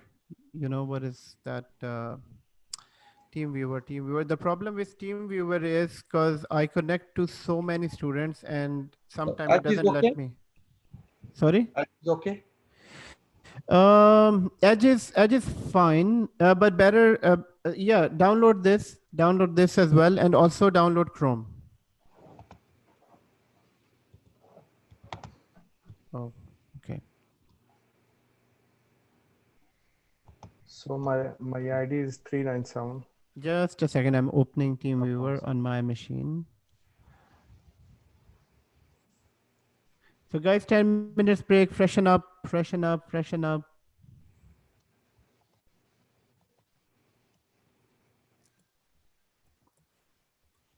So while you are fixing, can I ask you a question? Yes, please. So we remember that we gave 4 GB of memory when we are creating ESXi server. Mm-hmm. So while ESXi server is running on the run, can we add another 2 GB of RAM? Yes, but you have to shut down the server and then add 2 more GB. How is it like to be done, sir? Like so if just shut down the server? Yeah, so right click on the VM ESXi host and then go to the settings. It will take you automatically to the setting once it is shut down. You can just click on the memory and increase the memory. Try it, Faz. And if you're stuck, let me know. What is your password, Salim? Sir, number 1, B for Bob, S for Sam, 28. 1 Bob Sam 28. Yeah. 1 double B. 1 double B. Yeah. Okay. Double B. As for Sam Salim, 28. 28. Okay, so I'm here. So what is your question? Yeah, the problem is like my. So I can see your two. You have two ESXi host and one server. Yeah, And number two, I made it. okay, and number 2 is when you click inside, it's not going anywhere. Yeah, it was going, but I don't know. It's not going to connect. I think I put the DNS number. Okay, but hold on. Let me try to understand. So your number 1 is working fine. Yeah. Is it working fine? Your number 1 server? Yeah. You're selecting 2012. Select Windows 7. Okay. So your number 1 I can see is Number fine. 1 is okay. Number 1 is fine. Number 2 is not good. Okay. So you also need here. Okay, I'm disconnected. Can you check like IP address and? Right. So, sir, Chrome is downloaded. So now if I go to browse, same step, right? So if I upload it, it will give me same option, right? But hold on, Alamgir. You're still in Internet Explorer. You need to close this complete browser, open Chrome, and then log into the ESXi host from Chrome. Oh, I see. Oh. Right. Okay. And Salim, in your machine, we also need Chrome on this. Okay. But for your second server issue, what we can do is we can try. Did you try restarting this? Yeah, I did like a couple And times. it always comes back to that gray screen. No, it's become yellow. Okay, so here I can see think I that put your DNS IP address is fine on your server number 1, pass ESXi, and the IP address is fine. And let me go to the server here. So on your server, we do need Chrome and Firefox. And for that, we need to add a network card. Okay, so here we will just add a new network card with bridged connection so that we can get internet.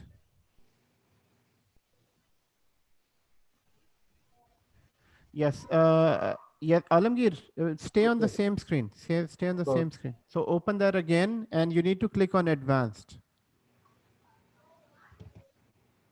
It doesn't give me any advanced option.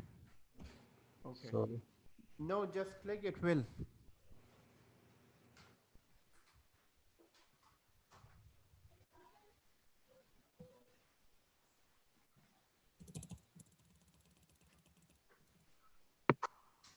So you change it to NAT2, sir, then. So from here, we need to just.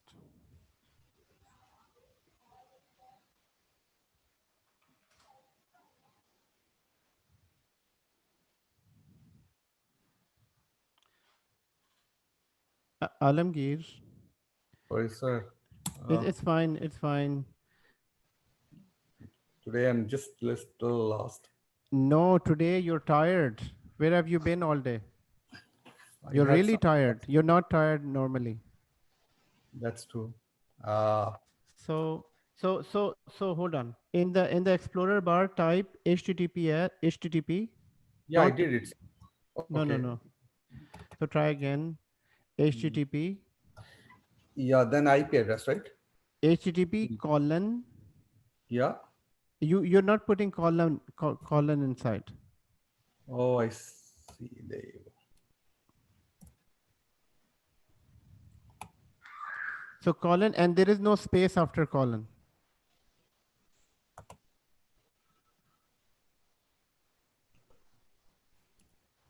Okay, and now the complete IP address.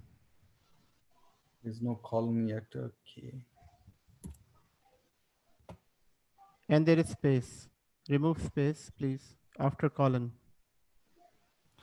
Okay, so on your screen, we are good with Chrome is installed, and all I need to do is Go to advanced, sir. yes, click advance. My server is okay, sir. Like Your server looks okay. Yes. Okay. Proceed to this, right? Unshare. Yes, proceed. Yes, proceed. Okay. Got it, sir. The same So thing here. Salim, as you're looking, so I'm using this IP address and Okay. just connect. So No, my here IP will, address was 70. no, this is the first one. I'm connecting Okay, just to the first one first. okay. Okay. So the first one, once it connects, then we will try the other one. Yeah, okay. What is the password? Can you enter the password? Yeah, sure.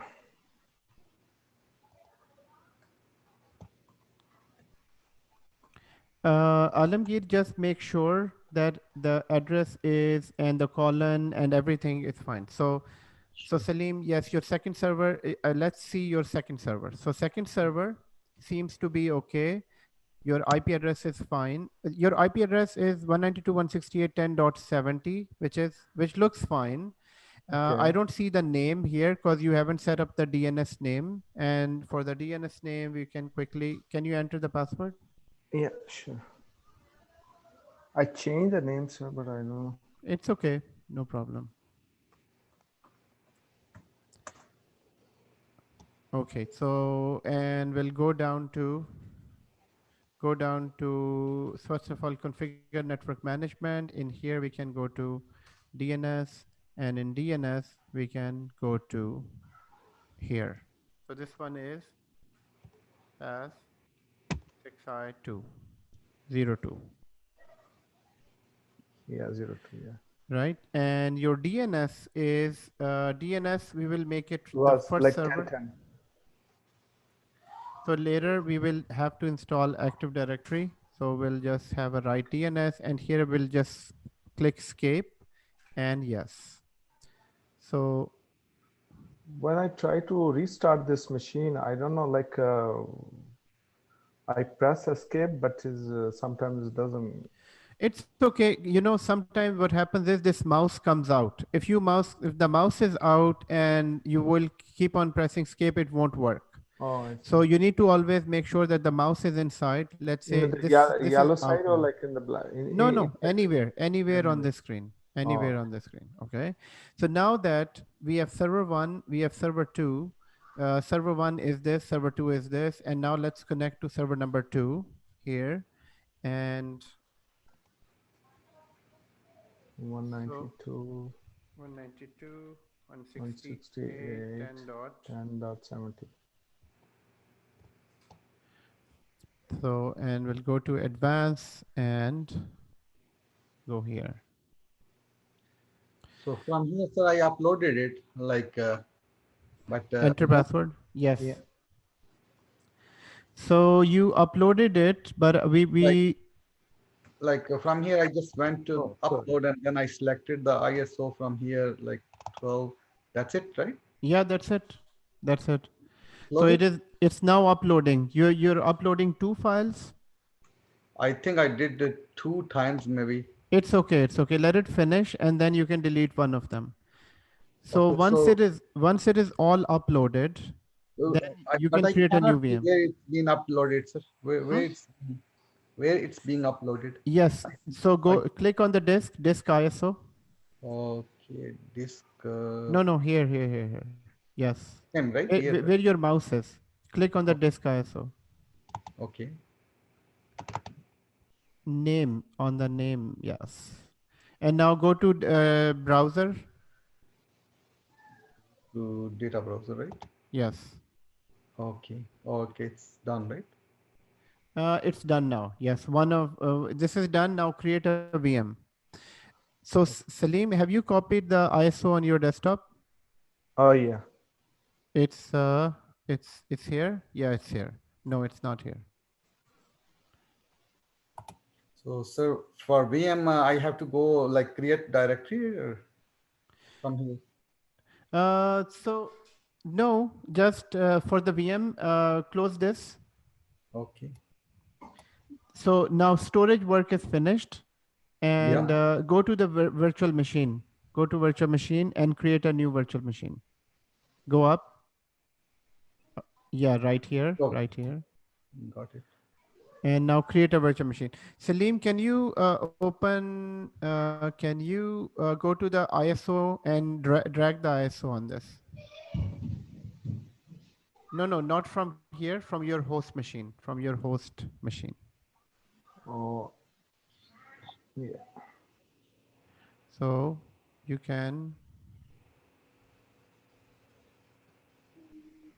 I think in desktop. Oh, no, no, not here. This is your browser on the, this is your browser here. yeah. This is your browser Oh, so you in just. the VM. We Oh, need so the here. host. Yes. So, sir, just name it and go next, right? Yes. Name it and also provide what is your guest operating system. So this is fine. Leave it compatibility 6.7. Here select Windows. It's a Windows server. And under this select what type of server is this. So it's server 2012. So Salim, on your side, what operating system do you need? Let's say we will copy server 2012. This one. Okay, all Yeah. we need to do, drag it right here on this server. So now it is copying on this machine. Once it is copied here, then we can How you drag it? upload it. Or you just drag it to.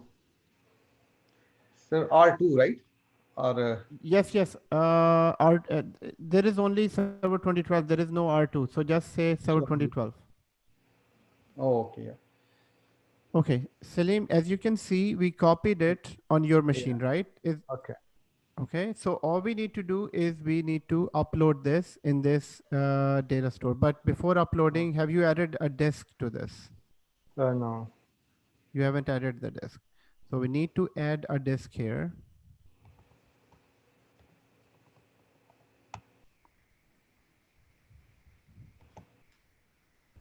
Say 100 GB, finish. So this is added. Now that requires a restart. So we will So, just should I reduce the memory, sir? 2048? reduce, yes, just say 2048.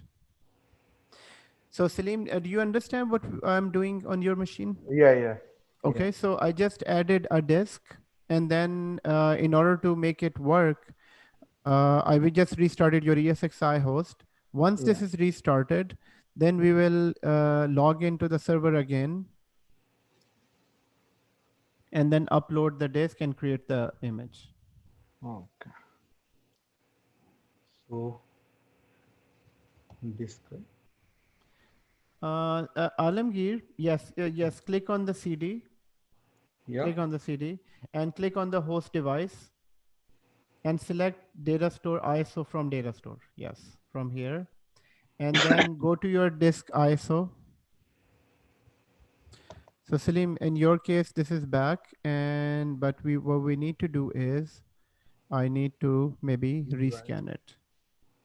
So select So, the ISO. Yes, Alamgir, select the ISO. so, okay, so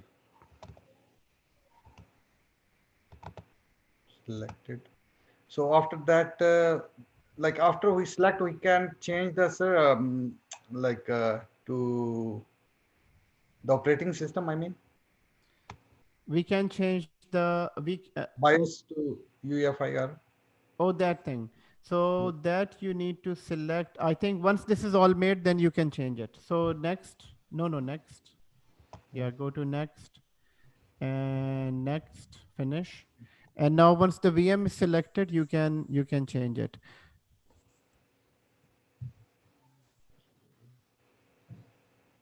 So we'll have to re-log in. Salim, can you log in, Yeah, sure. please? Okay, go to right click on this Alamgir, right click on this VM and go to edit settings, Oh, edit notes. edit settings. So, No, oh, so Go to VM options. Salim, you can log in. Yes. Yeah, yeah. Okay, VM option. And go to boot options.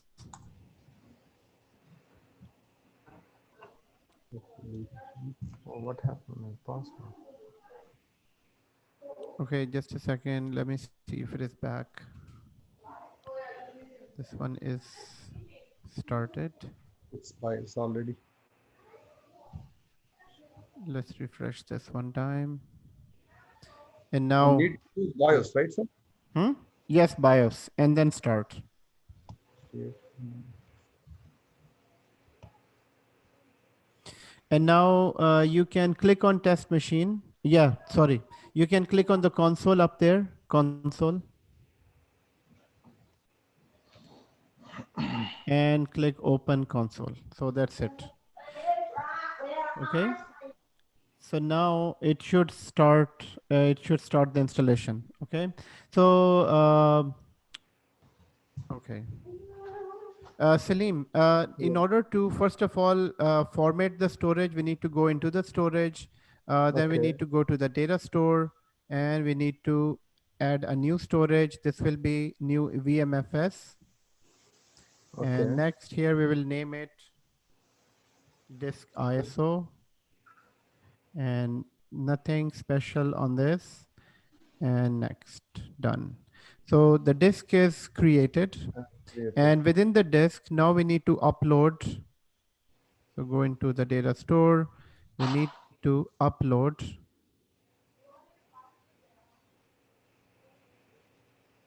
Sir, I think I took the wrong ISO maybe because it was. Yeah, it might be. It might be wrong ISO. So you can copy the ISO again.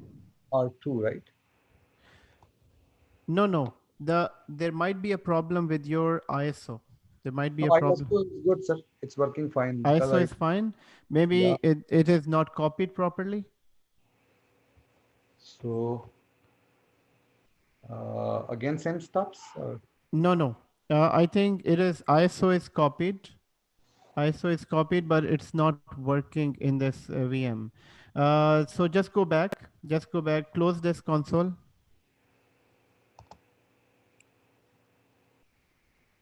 Oh, Salim, in your case, it is being uploaded. Once it is uploaded, it will show here. Okay.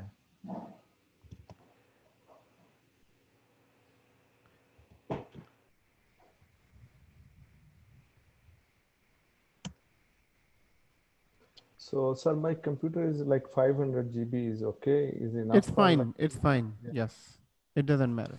Oh, okay. You know, when we give out 100 GB, it doesn't take 100 GB. It just takes what it needs. So if it is using 2 GB, it will just take out 2 GB. Oh,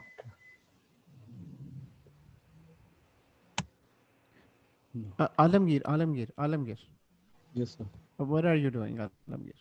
You're not searching for this. You don't need to search for this. Just copy this and yeah, in the address bar. Excellent. Very good. So you're now going to server number 3. Oh no, this is IP address 3 for server number 1. Are you talking to me, sir? Yes, Alamgir, I'm talking to you. So this is the server that you both, right? Okay.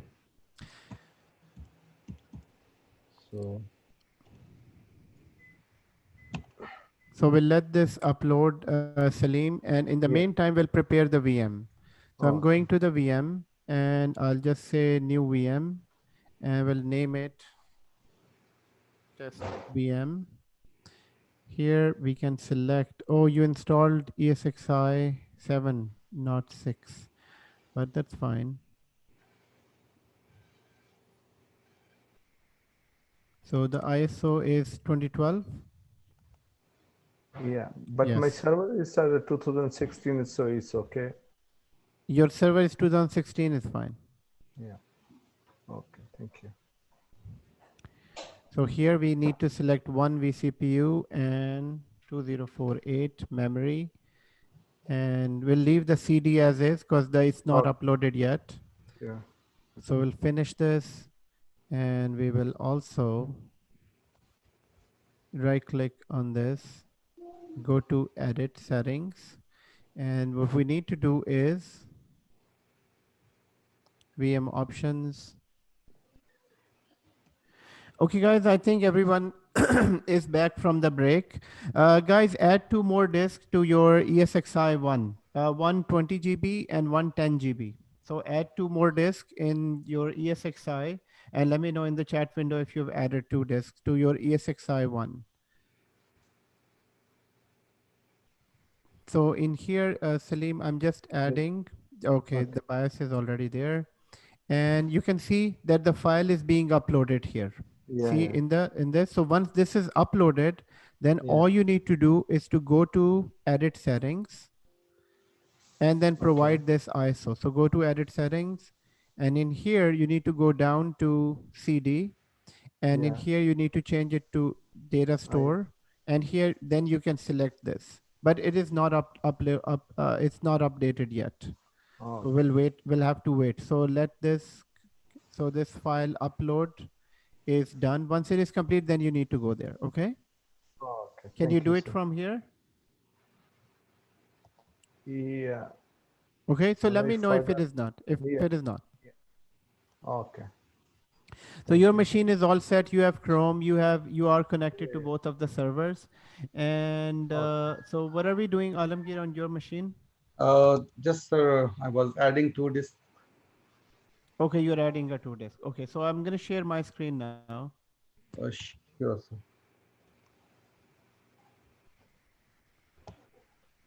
Okay, everyone. So let's see what have we done so far. So first of all, type yes in the chat window if you're present after the break, everyone. So, okay, excellent. What is the time now?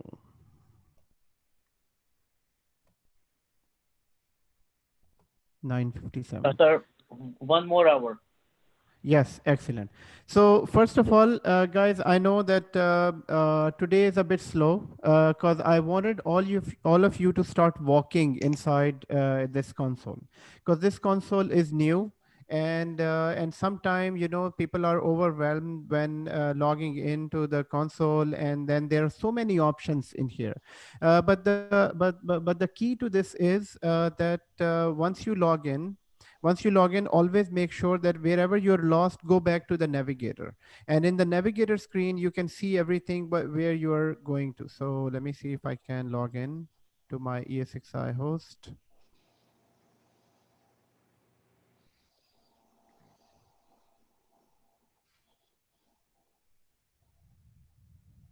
Okay, so by navigator, I mean everyone is this screen.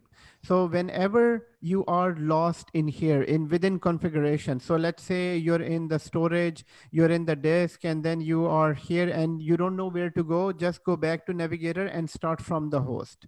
So host is your main server. This is your main server where you have everything. Within this server, you have your CPU, your memory, your storage, and within the host, you can see that under the host, these are the virtual machines.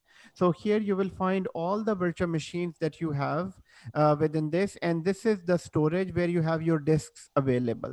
So just like a few minutes back, I requested everyone to basically to add 2 more disks, one 20 GB disk, one 10 GB disk. So I'm gonna do that real quick to this server. So in order to do that, I will go to settings. So where you sign out from here, sir? From where? From this navigator page? Okay, sign out right at the top where you see the root. So there is something written root, login. If you click on the root name, you will find a sign out right under that.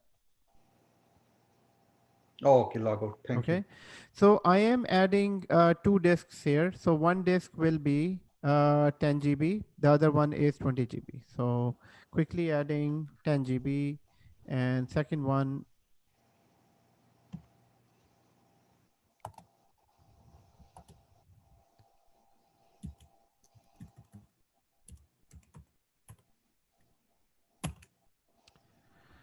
Second one is 20 GB. So both disks are added and Unfortunately, I have to restart this ESXi host right after this. So I'm resetting this. Good way of doing it is by pressing F12, and you can do it. In the meantime, I'll connect to my other ESXi host. So I am connected to this one ESXi host. I can connect to my other ESXi host.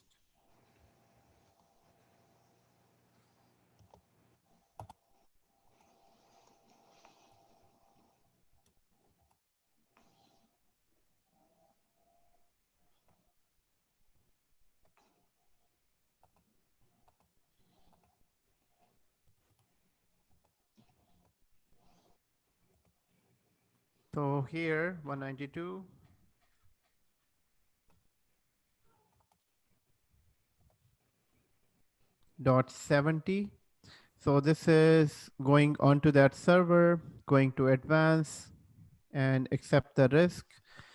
So here I'm logging into my second server.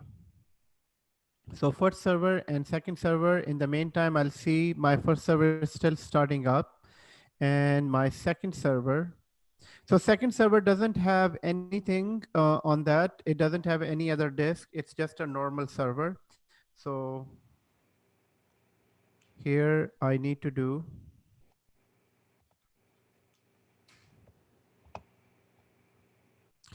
log into the second server. On the first server, since it is still starting up, it might not function properly. So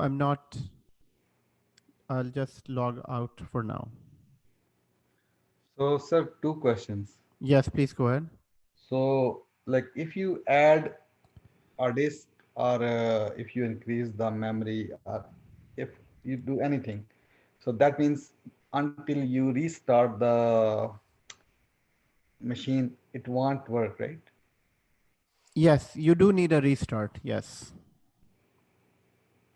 And remember that when you add a hardware on a physical server, it's not a small thing. So it is something new on the server and you will need to restart. And plus, second thing is that we don't add stuff to the server every day. So it might be maybe once a year, twice a year, but it doesn't. I mean, most of the time we don't touch the server. Servers are still staying there.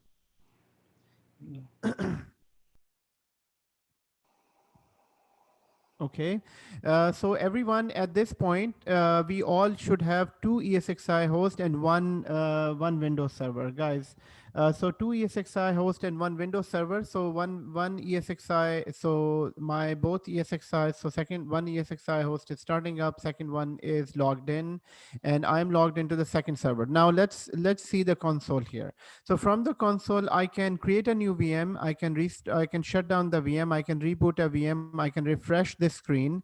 If there is any new changes on the server, I can refresh this, or I can go to actions here. And within actions, I can see that I can do almost the same thing. Later on, we will find out what is enter maintenance mode and what is lockdown mode and permissions here on the server. So for now, we can see that I have CPU of this 4.4 gigahertz, and memory is 4 GB, storage is 32 GB. On this server, in the VM, I don't have any VM on this ESXi host, but I have one disk in this ESXi host and one networking, and there is one network card on this ESXi host. Guys, the way I am showing you this ESXi host, I want you to show me show me your ESXi host as well. So please stay attentive. If you have any questions, let me know. So the way I'm explaining that to you, you need to explain that to me. I will ask one of you to explain exactly how I am explaining the ESXi host interface. So one more time. So for that reason, please stay attentive. I know this is the last hour, but please stay attentive. I want you to be an expert of this console. So Starting with navigator. In the navigator, we have host, and in the host, we have all the host configuration. If I go down here, this is the hardware of the host. This is the hardware. It shows that this VMware, because since this is not a physical server, if this would have been a physical server, then here it should be written Dell or maybe HP or maybe IBM server, and here the model of VMware, because this is the hardware, this is the this is the VM setting. So there is 4 GB in RAM, there is persistent memory 0 bytes, and then there is flash memory. We will go through that in later on, but for now we need to understand that this is all the hardware that is connected to this VM. Secondly, on this side, you have configuration, which is the image profile. Your ESXi host is 6.7. Salim has installed 7 because you downloaded both of the ISO, so you installed 7. It's fine. There is not much difference between 6.7 and 7. vSphere HA is not enabled, is not configured. There is a full chapter on what is HA. HA stands for high availability. Later on, we will learn what is vSphere high availability. There is vMotion. vMotion we will learn later on as well. It is a technology in which you can move a live VM from one ESXi host to another. So vMotion is a technology in which we move a VM from a live running VM from one ESXi host to another ESXi host. And we need to configure that. There is a full chapter on this. Later on, we will go into this more detail. System information is when the system was created, and the install date is right here. You can have an asset tag like if this host is for finance Sorry, department. sir, mine is like different one is I cannot see the same page. Yes, Salim, because you installed 7. The 7, You yeah. installed 7. I would say while I'm going through this, in the Yeah, meantime, no problem. install Yeah, another ESXi host. Install. yeah, no Did you problem. Okay. downloaded both of the ISOs? No, I think 7 only this. Okay, so go. No. Yeah, you can go to the disk, you can go to Okay. the drive, and you can download and then install. Otherwise, you can keep looking at the screen. Yeah, It's yeah, no almost the problem. same things. Okay. Okay, thank you. So Thank you. here we have a serial number, we have a BIOS number, and here a few other things here. But this main screen is for the host. So in the host screen, you can see that if I click on manage, I can see some more settings for the same. Still, I'm on the host, and these are all the things that are for the host. And in the host, it shows me hardware. It shows me licenses. So at the moment, the copy that we are using for ESXi 6.7 is evaluation copy. Remember that Windows Server is also an evaluation copy, but when you buy a license, so this will expire in 30 days. So right on the host, on the main screen, here it gives us a message that this ESXi host, you are currently using ESXi host evaluation version, the license expires in 60 days. So in 60 days, you need to buy a new license. Now, if we look at the license here, if we look at the license,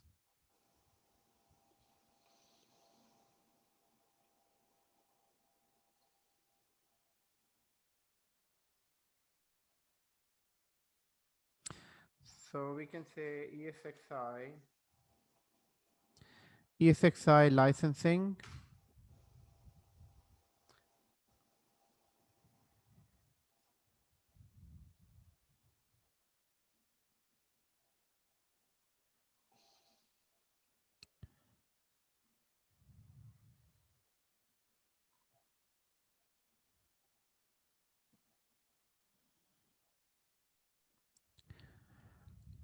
So ESXi comes in all these different licensing. So this is where we are. And if I go here,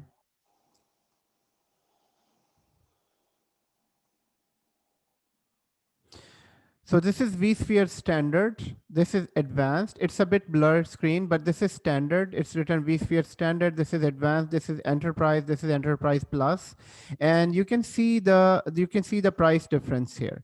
So the price is for vSphere standard is anywhere between hypervisor management server license. It's anywhere between $8,000. So for a vSphere standard.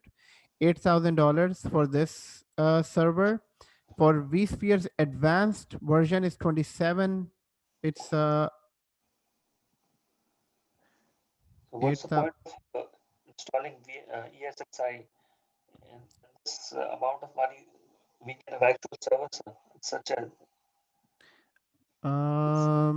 Faz, your voice is missing.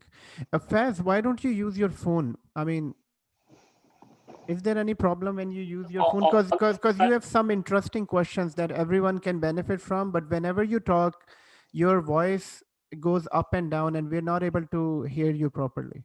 I will buy the microphone, sir. Microphone on the computer. Are you using mic on the computer, right? No, sir. I will.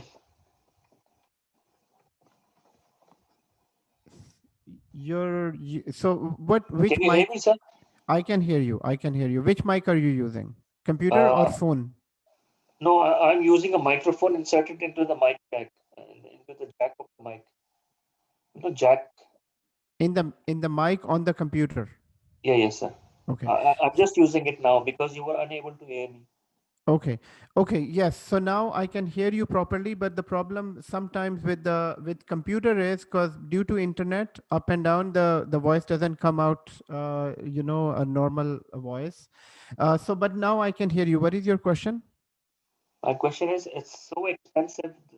Only the BS standard is starting from 8,000 onwards.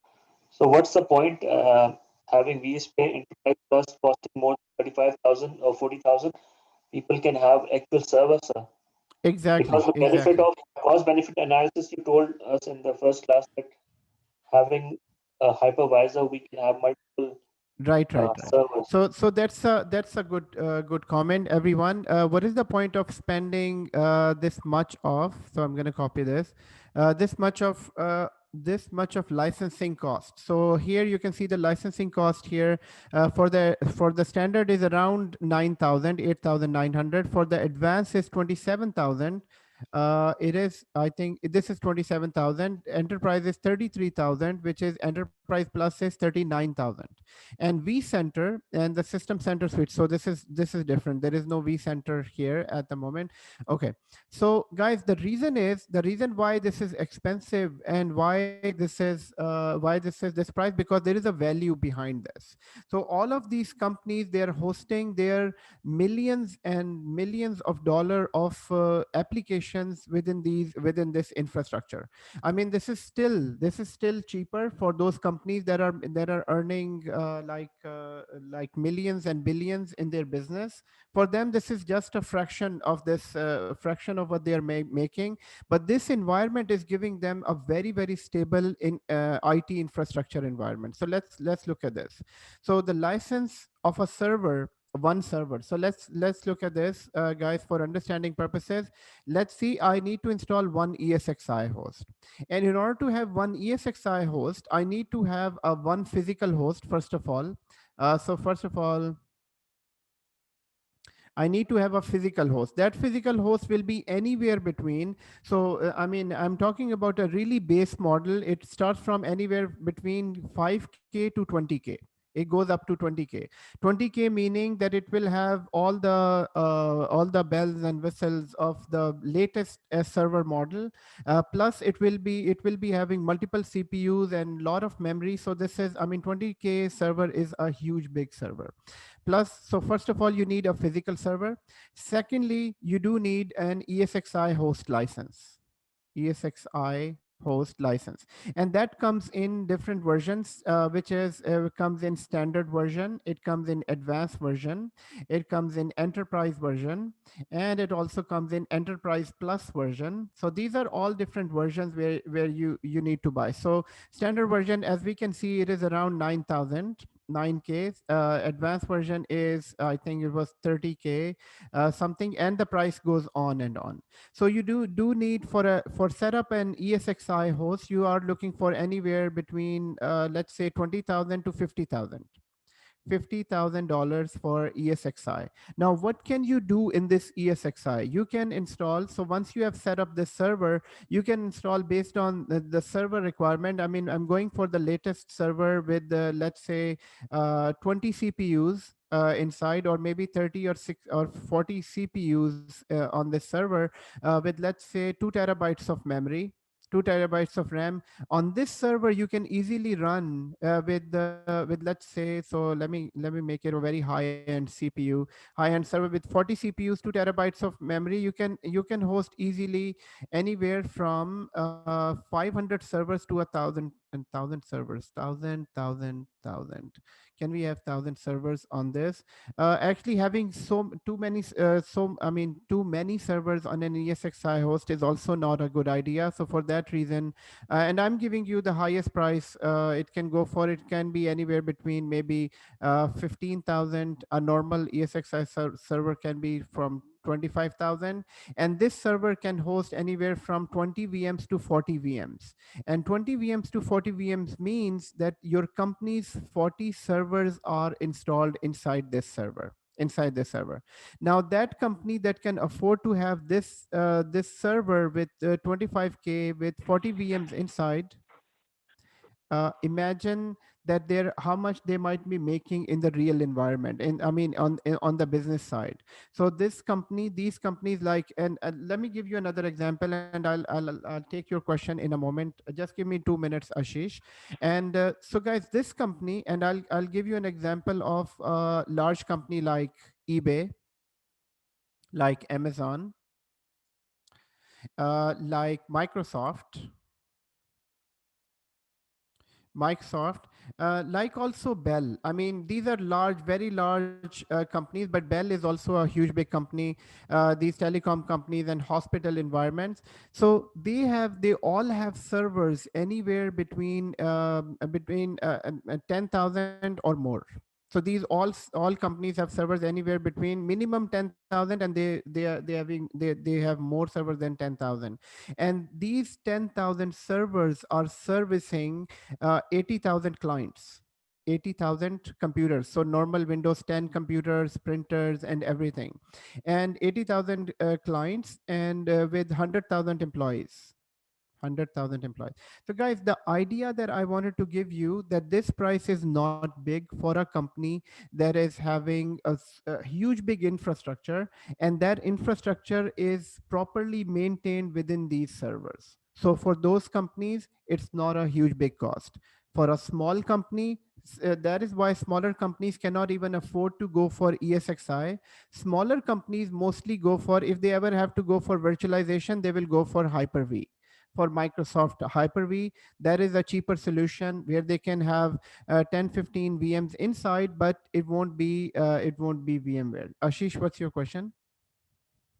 So, as you said, with they have tiers. Do they also provide like a specific amount of RAM with each computer, like or CPU? I guess. Yes, so Okay. yeah, these are special CPUs, and these are, and the RAM is of many different brands, but most of the time when we shop around for these servers, we don't look at what is the brand of CPU, what is the brand of RAM. We go with the brand of IBM, or maybe HP, or maybe Dell brand, and it is their responsibility to provide, I mean, there is So not it's basically many. like a package, right? That they give us. Exactly. It's a huge, Okay, it's a okay, one big okay. Makes package. sense. It's a one Okay, big right. package. Makes sense. That's what I was wondering. Thank you.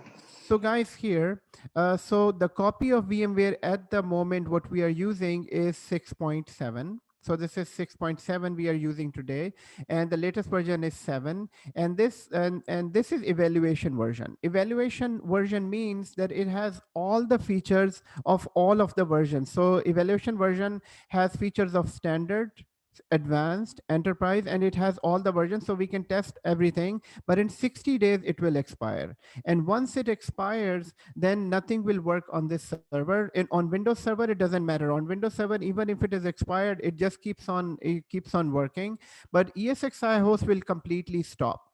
So once it stops, you need to provide a license. And where do you provide a license? You provide a license right on this screen. So in the host, you need to go to manage, and within manage, once you're here, you can go to licensing, and when you buy a license, you can assign a license right here. So when you get a license from VMware, they will provide you this key. As soon as you provide this license, now here this will change from evaluation version to a license that you bought. It might be standard version license. It might be advanced version license. Okay. Now, based on license, guys, based on license, you will see all these different features. So for example, in standard version, there might be not everything is not present. So in standard version, DRS, which is this is not available. This might not be available. HA might not be available. So the main difference between these different standard and advanced and enterprise version is the number of features. The number of features. So this is why these all different versions are expensive based on the type of features that they are selling. Yes, Naveed, you may ask a question. So the version which we are using, so this will going to expire in 60 days for sure or no?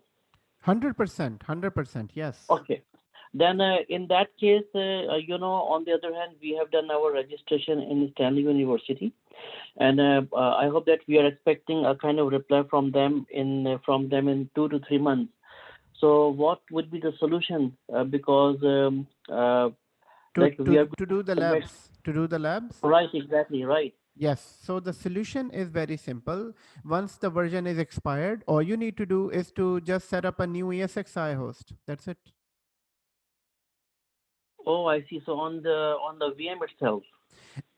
On the VM itself, and plus that's Oh, Stanley College, they give their own lab. So they will give you a login, online login, where you need to do the labs. You won't be doing that in VMware Workstation. I see. Okay, okay, that is Okay. fine. Thank you. But Got it. your question is important. Your question is important. Yeah. What happens after expiration? Guys, the what happens is that this ESXi host won't work, but you can always create a new ESXi host. You can create a new ESXi host and create a new environment that will again give you another 60 days. So for the lab environment, it doesn't matter. But guys, in the real environment, it does matter. Why? Because in the real environment, let's say you have 20 VMs inside, and now the license is expired. So there are only two ways to go through this. If the license is expired, either you buy a new license and then you can continue working with 20 VMs and everything what is in this ESXi host, or the other way around is that create a new ESXi host and move all these VMs to the new host, then again it will be good for 60 days. But this is not easy because you're not only moving VMs, you have to move the storage, you will have to move all the configuration and everything that you have in this ESXi host to another ESXi host. So for the testing and training purposes, yes, if this is license is expired, it doesn't matter. You can create a new ESXi host and make a new environment, because anyways we'll be rebuilding this environment again and again in this training just for practice purposes. Okay. So in the host, when you go to manage, the first screen is system. Here you have advanced settings. In advanced settings, it would show you some advanced settings right here, which is basically showing you some buffer setting and some system settings. We don't need to remember all this, but these are some advanced settings. These might need to be changed sometimes when you have some specific situation. If you ask me, I've worked in VMware environment for a long time. I've been working in cloud environment for the last 5 years, and haven't worked on VMware. But before that, I worked for 10 years in VMware. So these things we don't touch. We don't change anything, and honestly, I don't know many of the things right here. What is these options for? And we don't need to know about this. But this is in advanced settings. Now, my question might be, if we don't need to know about this, then why are these settings here? Guys, these settings are here sometimes in order to extend features. Sometimes you will have to follow articles. So in that article, it would say that, in order to enable that feature, you need to go to advanced setting, go to config host agent, and change it to true. So yes, these settings make up the ESXi host, but you don't need to know each and everything in this. And this is only required when you're doing some troubleshooting or when you're making some changes based on following step by step article. We don't do any changes on our own. We just do it when it is required. Second option is, guys, it is called auto start. Auto start is an option that is, as just like the word says, auto start. So let's say if I have a VM inside in this ESXi host. Actually, I'm going to log into my other ESXi host where I have one VM. So auto start, while this is logging in, guys, auto start is that option. Let's say if this ESXi host is restarting, guys, it says auto start. Auto start means that if this ESXi host, let's say if I go and reset this ESXi host, then what happens? What will happen if I reset this ESXi host? Human, what will happen if I reset this ESXi host? Yes, start again. It will start again. Excellent. It will start again. And what will happen to the VMs, Naveed? What will happen to the VMs if it starts again? Well, the VMs will restart automatically. Yes, VMs will restart automatically, and not in this case. Not in this case, VMs won't restart. VMs will stay shut down. VM will stay shut down. When you restart this ESXi host, what happens is, everyone, please remember, when you restart this ESXi host, what will happen? All the VMs inside, as soon as the ESXi comes back, all the VMs will be shut down. Someone has to go inside the VMs and restart the VM. So someone has to go manually and start the VMs again.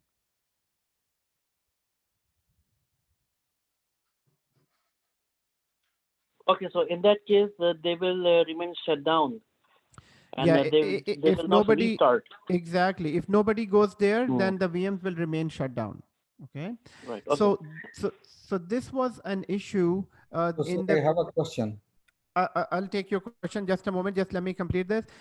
So this was an issue in previous version, but not in 6.7. In 6.7, they gave an option for auto start. In auto start, once we enable this setting, it says that as soon as ESXi host is back on, with a delay of 120 seconds, after that, all of the VMs should be automatically started. This is why they say this option is auto start. And the stop delay is 120 seconds. In 120 seconds, this delay is for let the ESXi completely start. Once it start, after that, all of the VMs, and here we can enable all the VMs that needs to be started. These VMs will be automatically started. This is why the option is auto start. Yes, Alamgir, you may ask a question. Yes, sir. In Hyper-V, until you shut down the VM, it does not turn off even if you shut down the system. So, like in this one, if the like VMs are on, so if this option is used, like restart option, right? Auto start option. So then still like you need to turn on those machine, it will be automatically shut down. It's yes. So those will be not automatically shut down. Basically, those are all crashed. Those are all crashed. Because why? So once the ESXi host is down, you can think of this as a ship. A ship is drowning. What happens to the passengers? Passengers, they cannot breathe. Definitely, they will crash too. So exactly in the same manner, once ESXi host is down, ESXi host is down, remember that the server is down, so there won't be any CPU, there won't be any memory for those VMs to properly shut down. So there won't be any CPU, there won't be any memory, there is nothing for these VMs to breathe on. So for that reason, all the VMs will crash. Crashing mean they will completely power off. And when you switch them on, then these VMs will still be powered off. So if I go to the VMs here, I will see that VMs are all powered off. You need to power them on. No. Okay.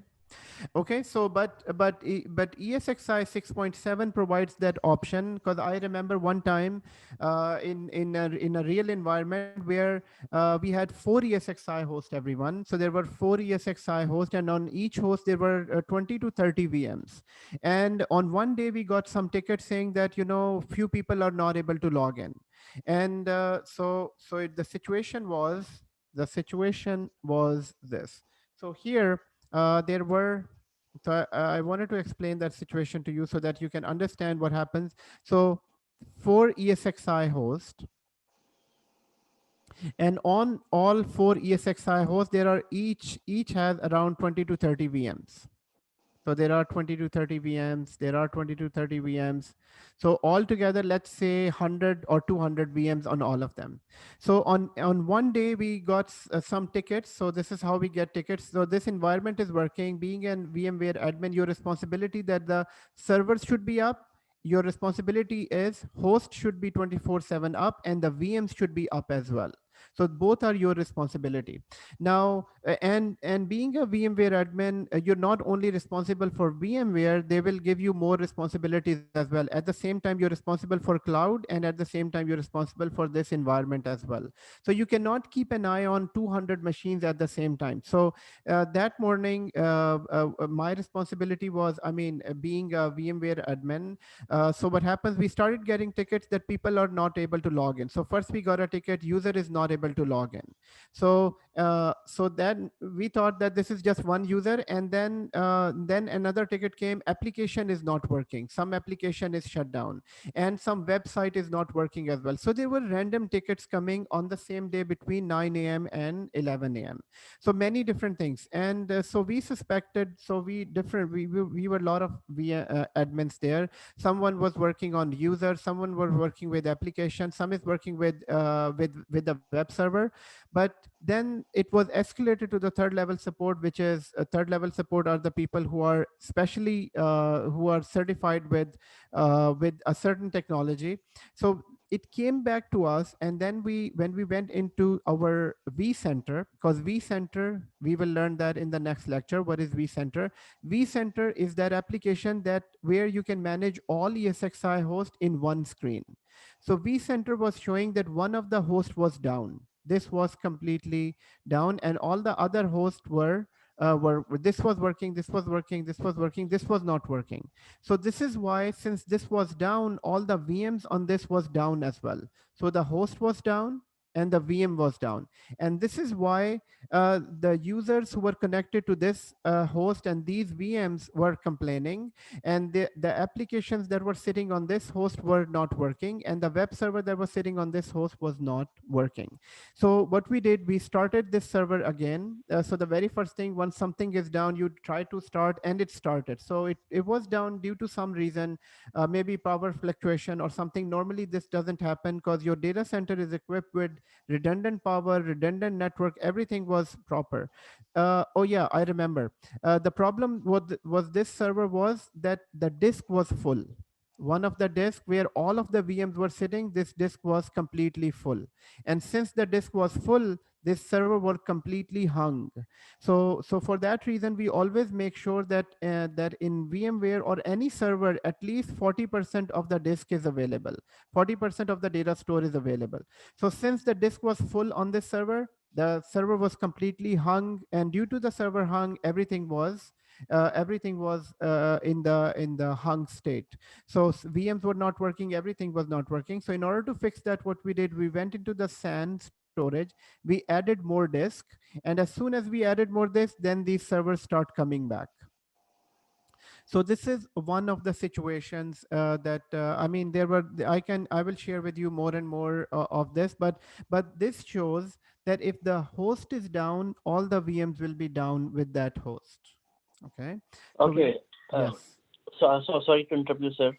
Okay, you mentioned that the vConsole is the one where we can manage all the hosts and all the VMs in it. So that vConsole is basically what? Is that an application? vCenter. Yeah, vCenter is like It's what a is that? full-fledged application. It's a full application, Uh-huh. and vCenter is basically, we will learn that in the next lecture. But vCenter, you can think of this in this manner. So at the moment, how many hosts do we have? 2 hosts, right? So we have 2 Right. hosts. How am I managing them? I am connecting to both of them separately. In this browser, Right. I'm connecting to one. In this browser, I'm connecting to the other one. So there is no link basically between the two. In vCenter, we manage everything in one place. So that's that application. Okay, so like 4 ESXi hosts, that makes sense, but 30 machines in one host. So is that too difficult or complicated to manage? Not really. Once you learn this complete product, then you will see that it's not difficult to manage. So this is one host, and there will be 30 machines in that. Once you start, I mean, in VMware provides lots of features that can automatically, most of the things are automatically maintained.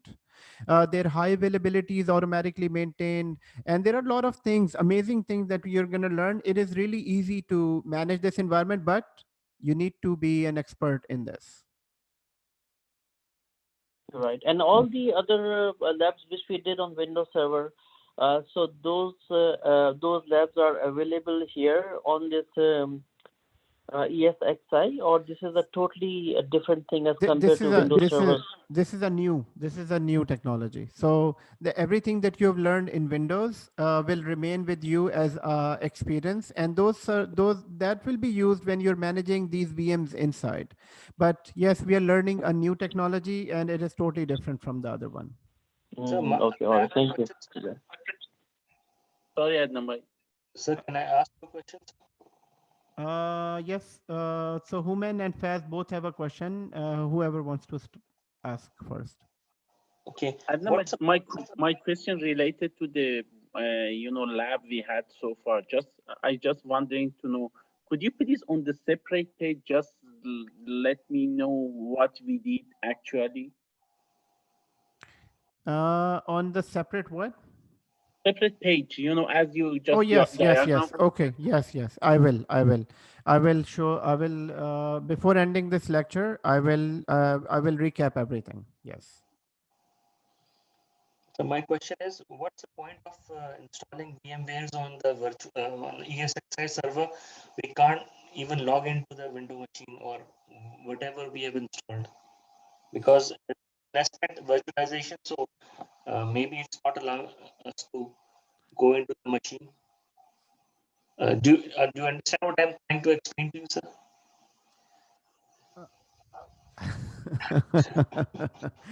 Faz, your question is very important. It's a very good question, but again, we are. I mean, your mic, and there is some issue with the mic.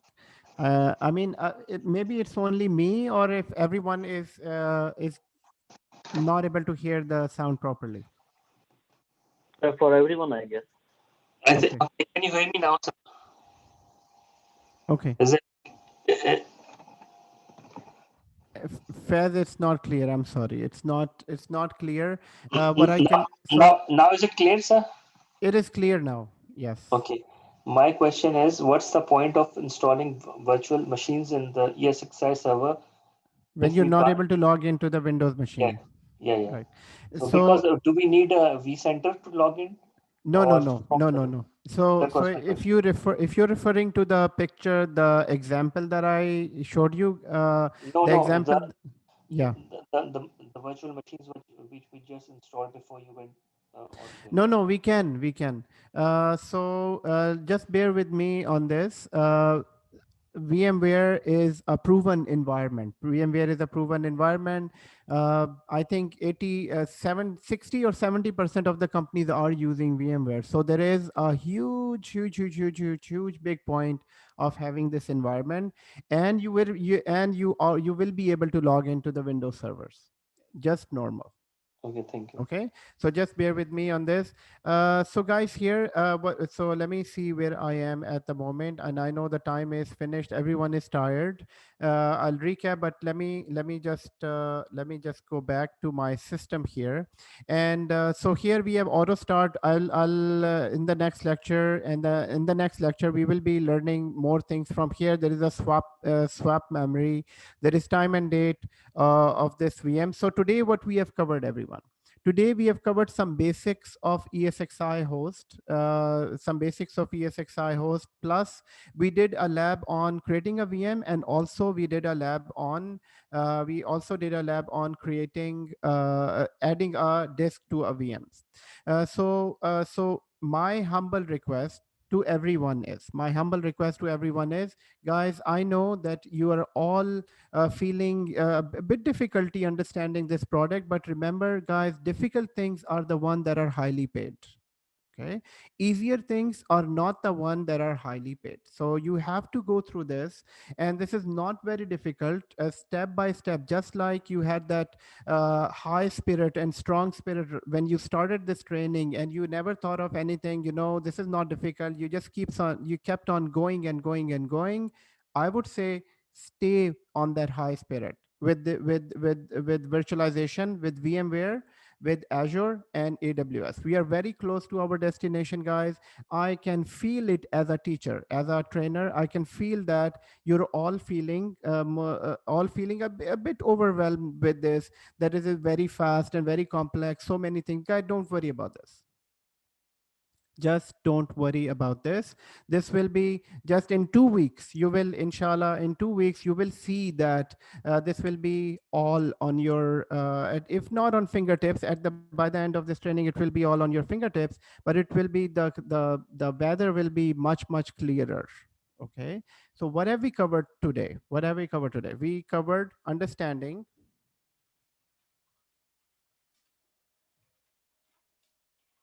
ESXi host. We also covered adding a new disk, adding a new data store. And so within data store, what we did, we added a new disk.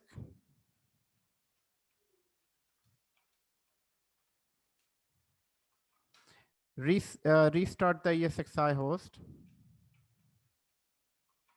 And then from the ESXi host, from console, we went into the storage and data store.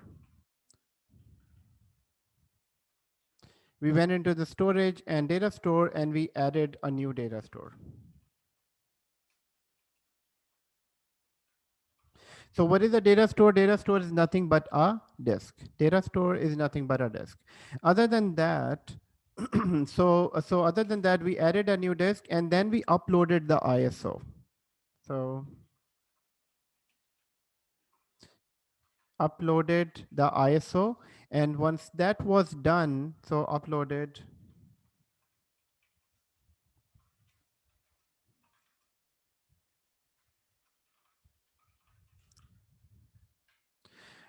the ISO, and then we created a new VM.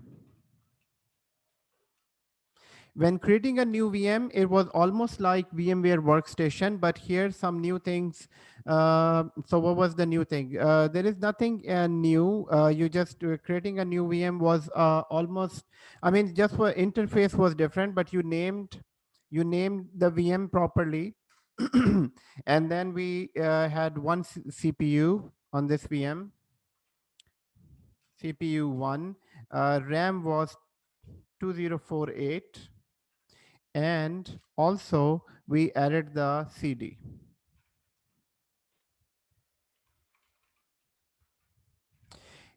It's 2012. So once the VM was created, we created to the VM using the console.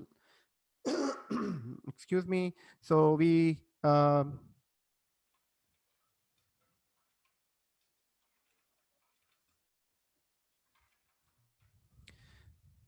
okay. Other than that, so this is what we did in the lab today, and we also understood few things about our AutoStar and ESXi. Guys, the next lecture is very important, which is vCenter. Let me know what is your question. Sir, please add boot sequence change. Oh yes, boot sequence change goes right here. And one more thing, Adnan bhai, if you can tell how to disable the sleep mode. Okay. In boot like sequence. sleeper from the console. UEFI to boot. Your question, Naveed, you have a very innocent request. I mean, let this guy sleep, man. Look how peaceful this looks like. How peaceful it looks like. And it's this innocent guy is not doing anything. He's not even, so everything that you're doing is from the back end. Everything you're doing from here. I mean, do you really want to make this person awake all the time? Not really, but I don't want this console to sleep again. Okay. So in order to change this, probably, and I'm not 100% sure, it is probably right from here somewhere in this. And most of the time, since, I mean, why we, I'm not, I don't know this, and why would no one would know this? Because guys, these ESXi hosts are sitting in the physical data center thousands of kilometers away from your office. It's thousands of kilometers away from your office. And most of the time you will not even see this screen and not even see this. So most of the time you're working with this console. So maybe I'll leave it to you guys to find out where to change this time, where to change this. Otherwise, I'll try to find that out. But it's, I mean, Naveed, come on, man, just let them sleep. Yeah, that's fine. I will Google it. Okay. And let us know as well. Let us know as well. I will, for Any sure. other questions, anyone? No, sir, I'm good to go. Thank you very much. Okay, excellent.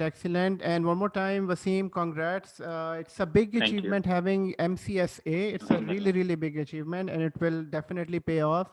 And for the people who have not even started, I really encourage you. There should be some now. I think, Wasim, what do you suggest for the people who have not started with certification? I mean, should be something. How can we But encourage them? they should start. Without the certification, you are new in the market. You don't have any hands-on. It's hard to get the job, hard to get into the industry. Right. The certificate will help you to elevate your, Exactly. market. Exactly. Okay, so everyone, so in the next lecture, we'll start with the status of your certification. So make sure you have a date for your next exam. Excellent. We are all done for this session. If no one has any question, then we'll meet in the next lecture. Otherwise, you may ask a question. So my question still remains the same. How do we access this without vCenter? How do you access this? What? How do we access the virtual machine 2012 or 2016 which we have created? Like the Shish was having a problem. I hope. Come on, man. Come on. Faz, I mean, your voice is still in going into analog signals. I mean, really, you're giving me a very good understanding of what analog feel like as compared to digital signals. Okay. Can you hear me now, sir? Yes, for sure. Okay. My question is still the same. That without the help of vCenter, how do we log into the machines which we have created? Like Ashish was saying before the break. Yes. So yes, just before we go, and this is a very important question, and let me clear the confusion. Let's say I have this ESXi host, and this is my VM. Okay, this is my Windows VM, and Windows VM is working. All I need to do is go to any machine and open a remote desktop connection, and from here I would type the IP address of this VM and connect to it. So you don't even need ESXi host management, not even vCenter. You just directly connect to the VM. Okay, so it will be more clear once we go through this. Literally that and the SSH, right? That's the only two ways to actually get to it, pretty much, right? SSH, hold on. SSH is for the host, but for the VMs, you don't even need SSH. You would just log in using this desktop? and yeah, just remote desktop and log into the server. Okay, perfect. Thank you. Okay, sorry, number. Yes, please go ahead. Just I have a quick question. We have class on Monday or Tuesday? Monday, normal. Okay, sure. It's back to normal lecture routine. Okay. Excellent, guys. Thank you so much. And we will see you in the next lecture. Inshallah. Thank you. Allah Hafiz. Take care. Thank you. Bye-bye. Allah Hafiz. Thank you.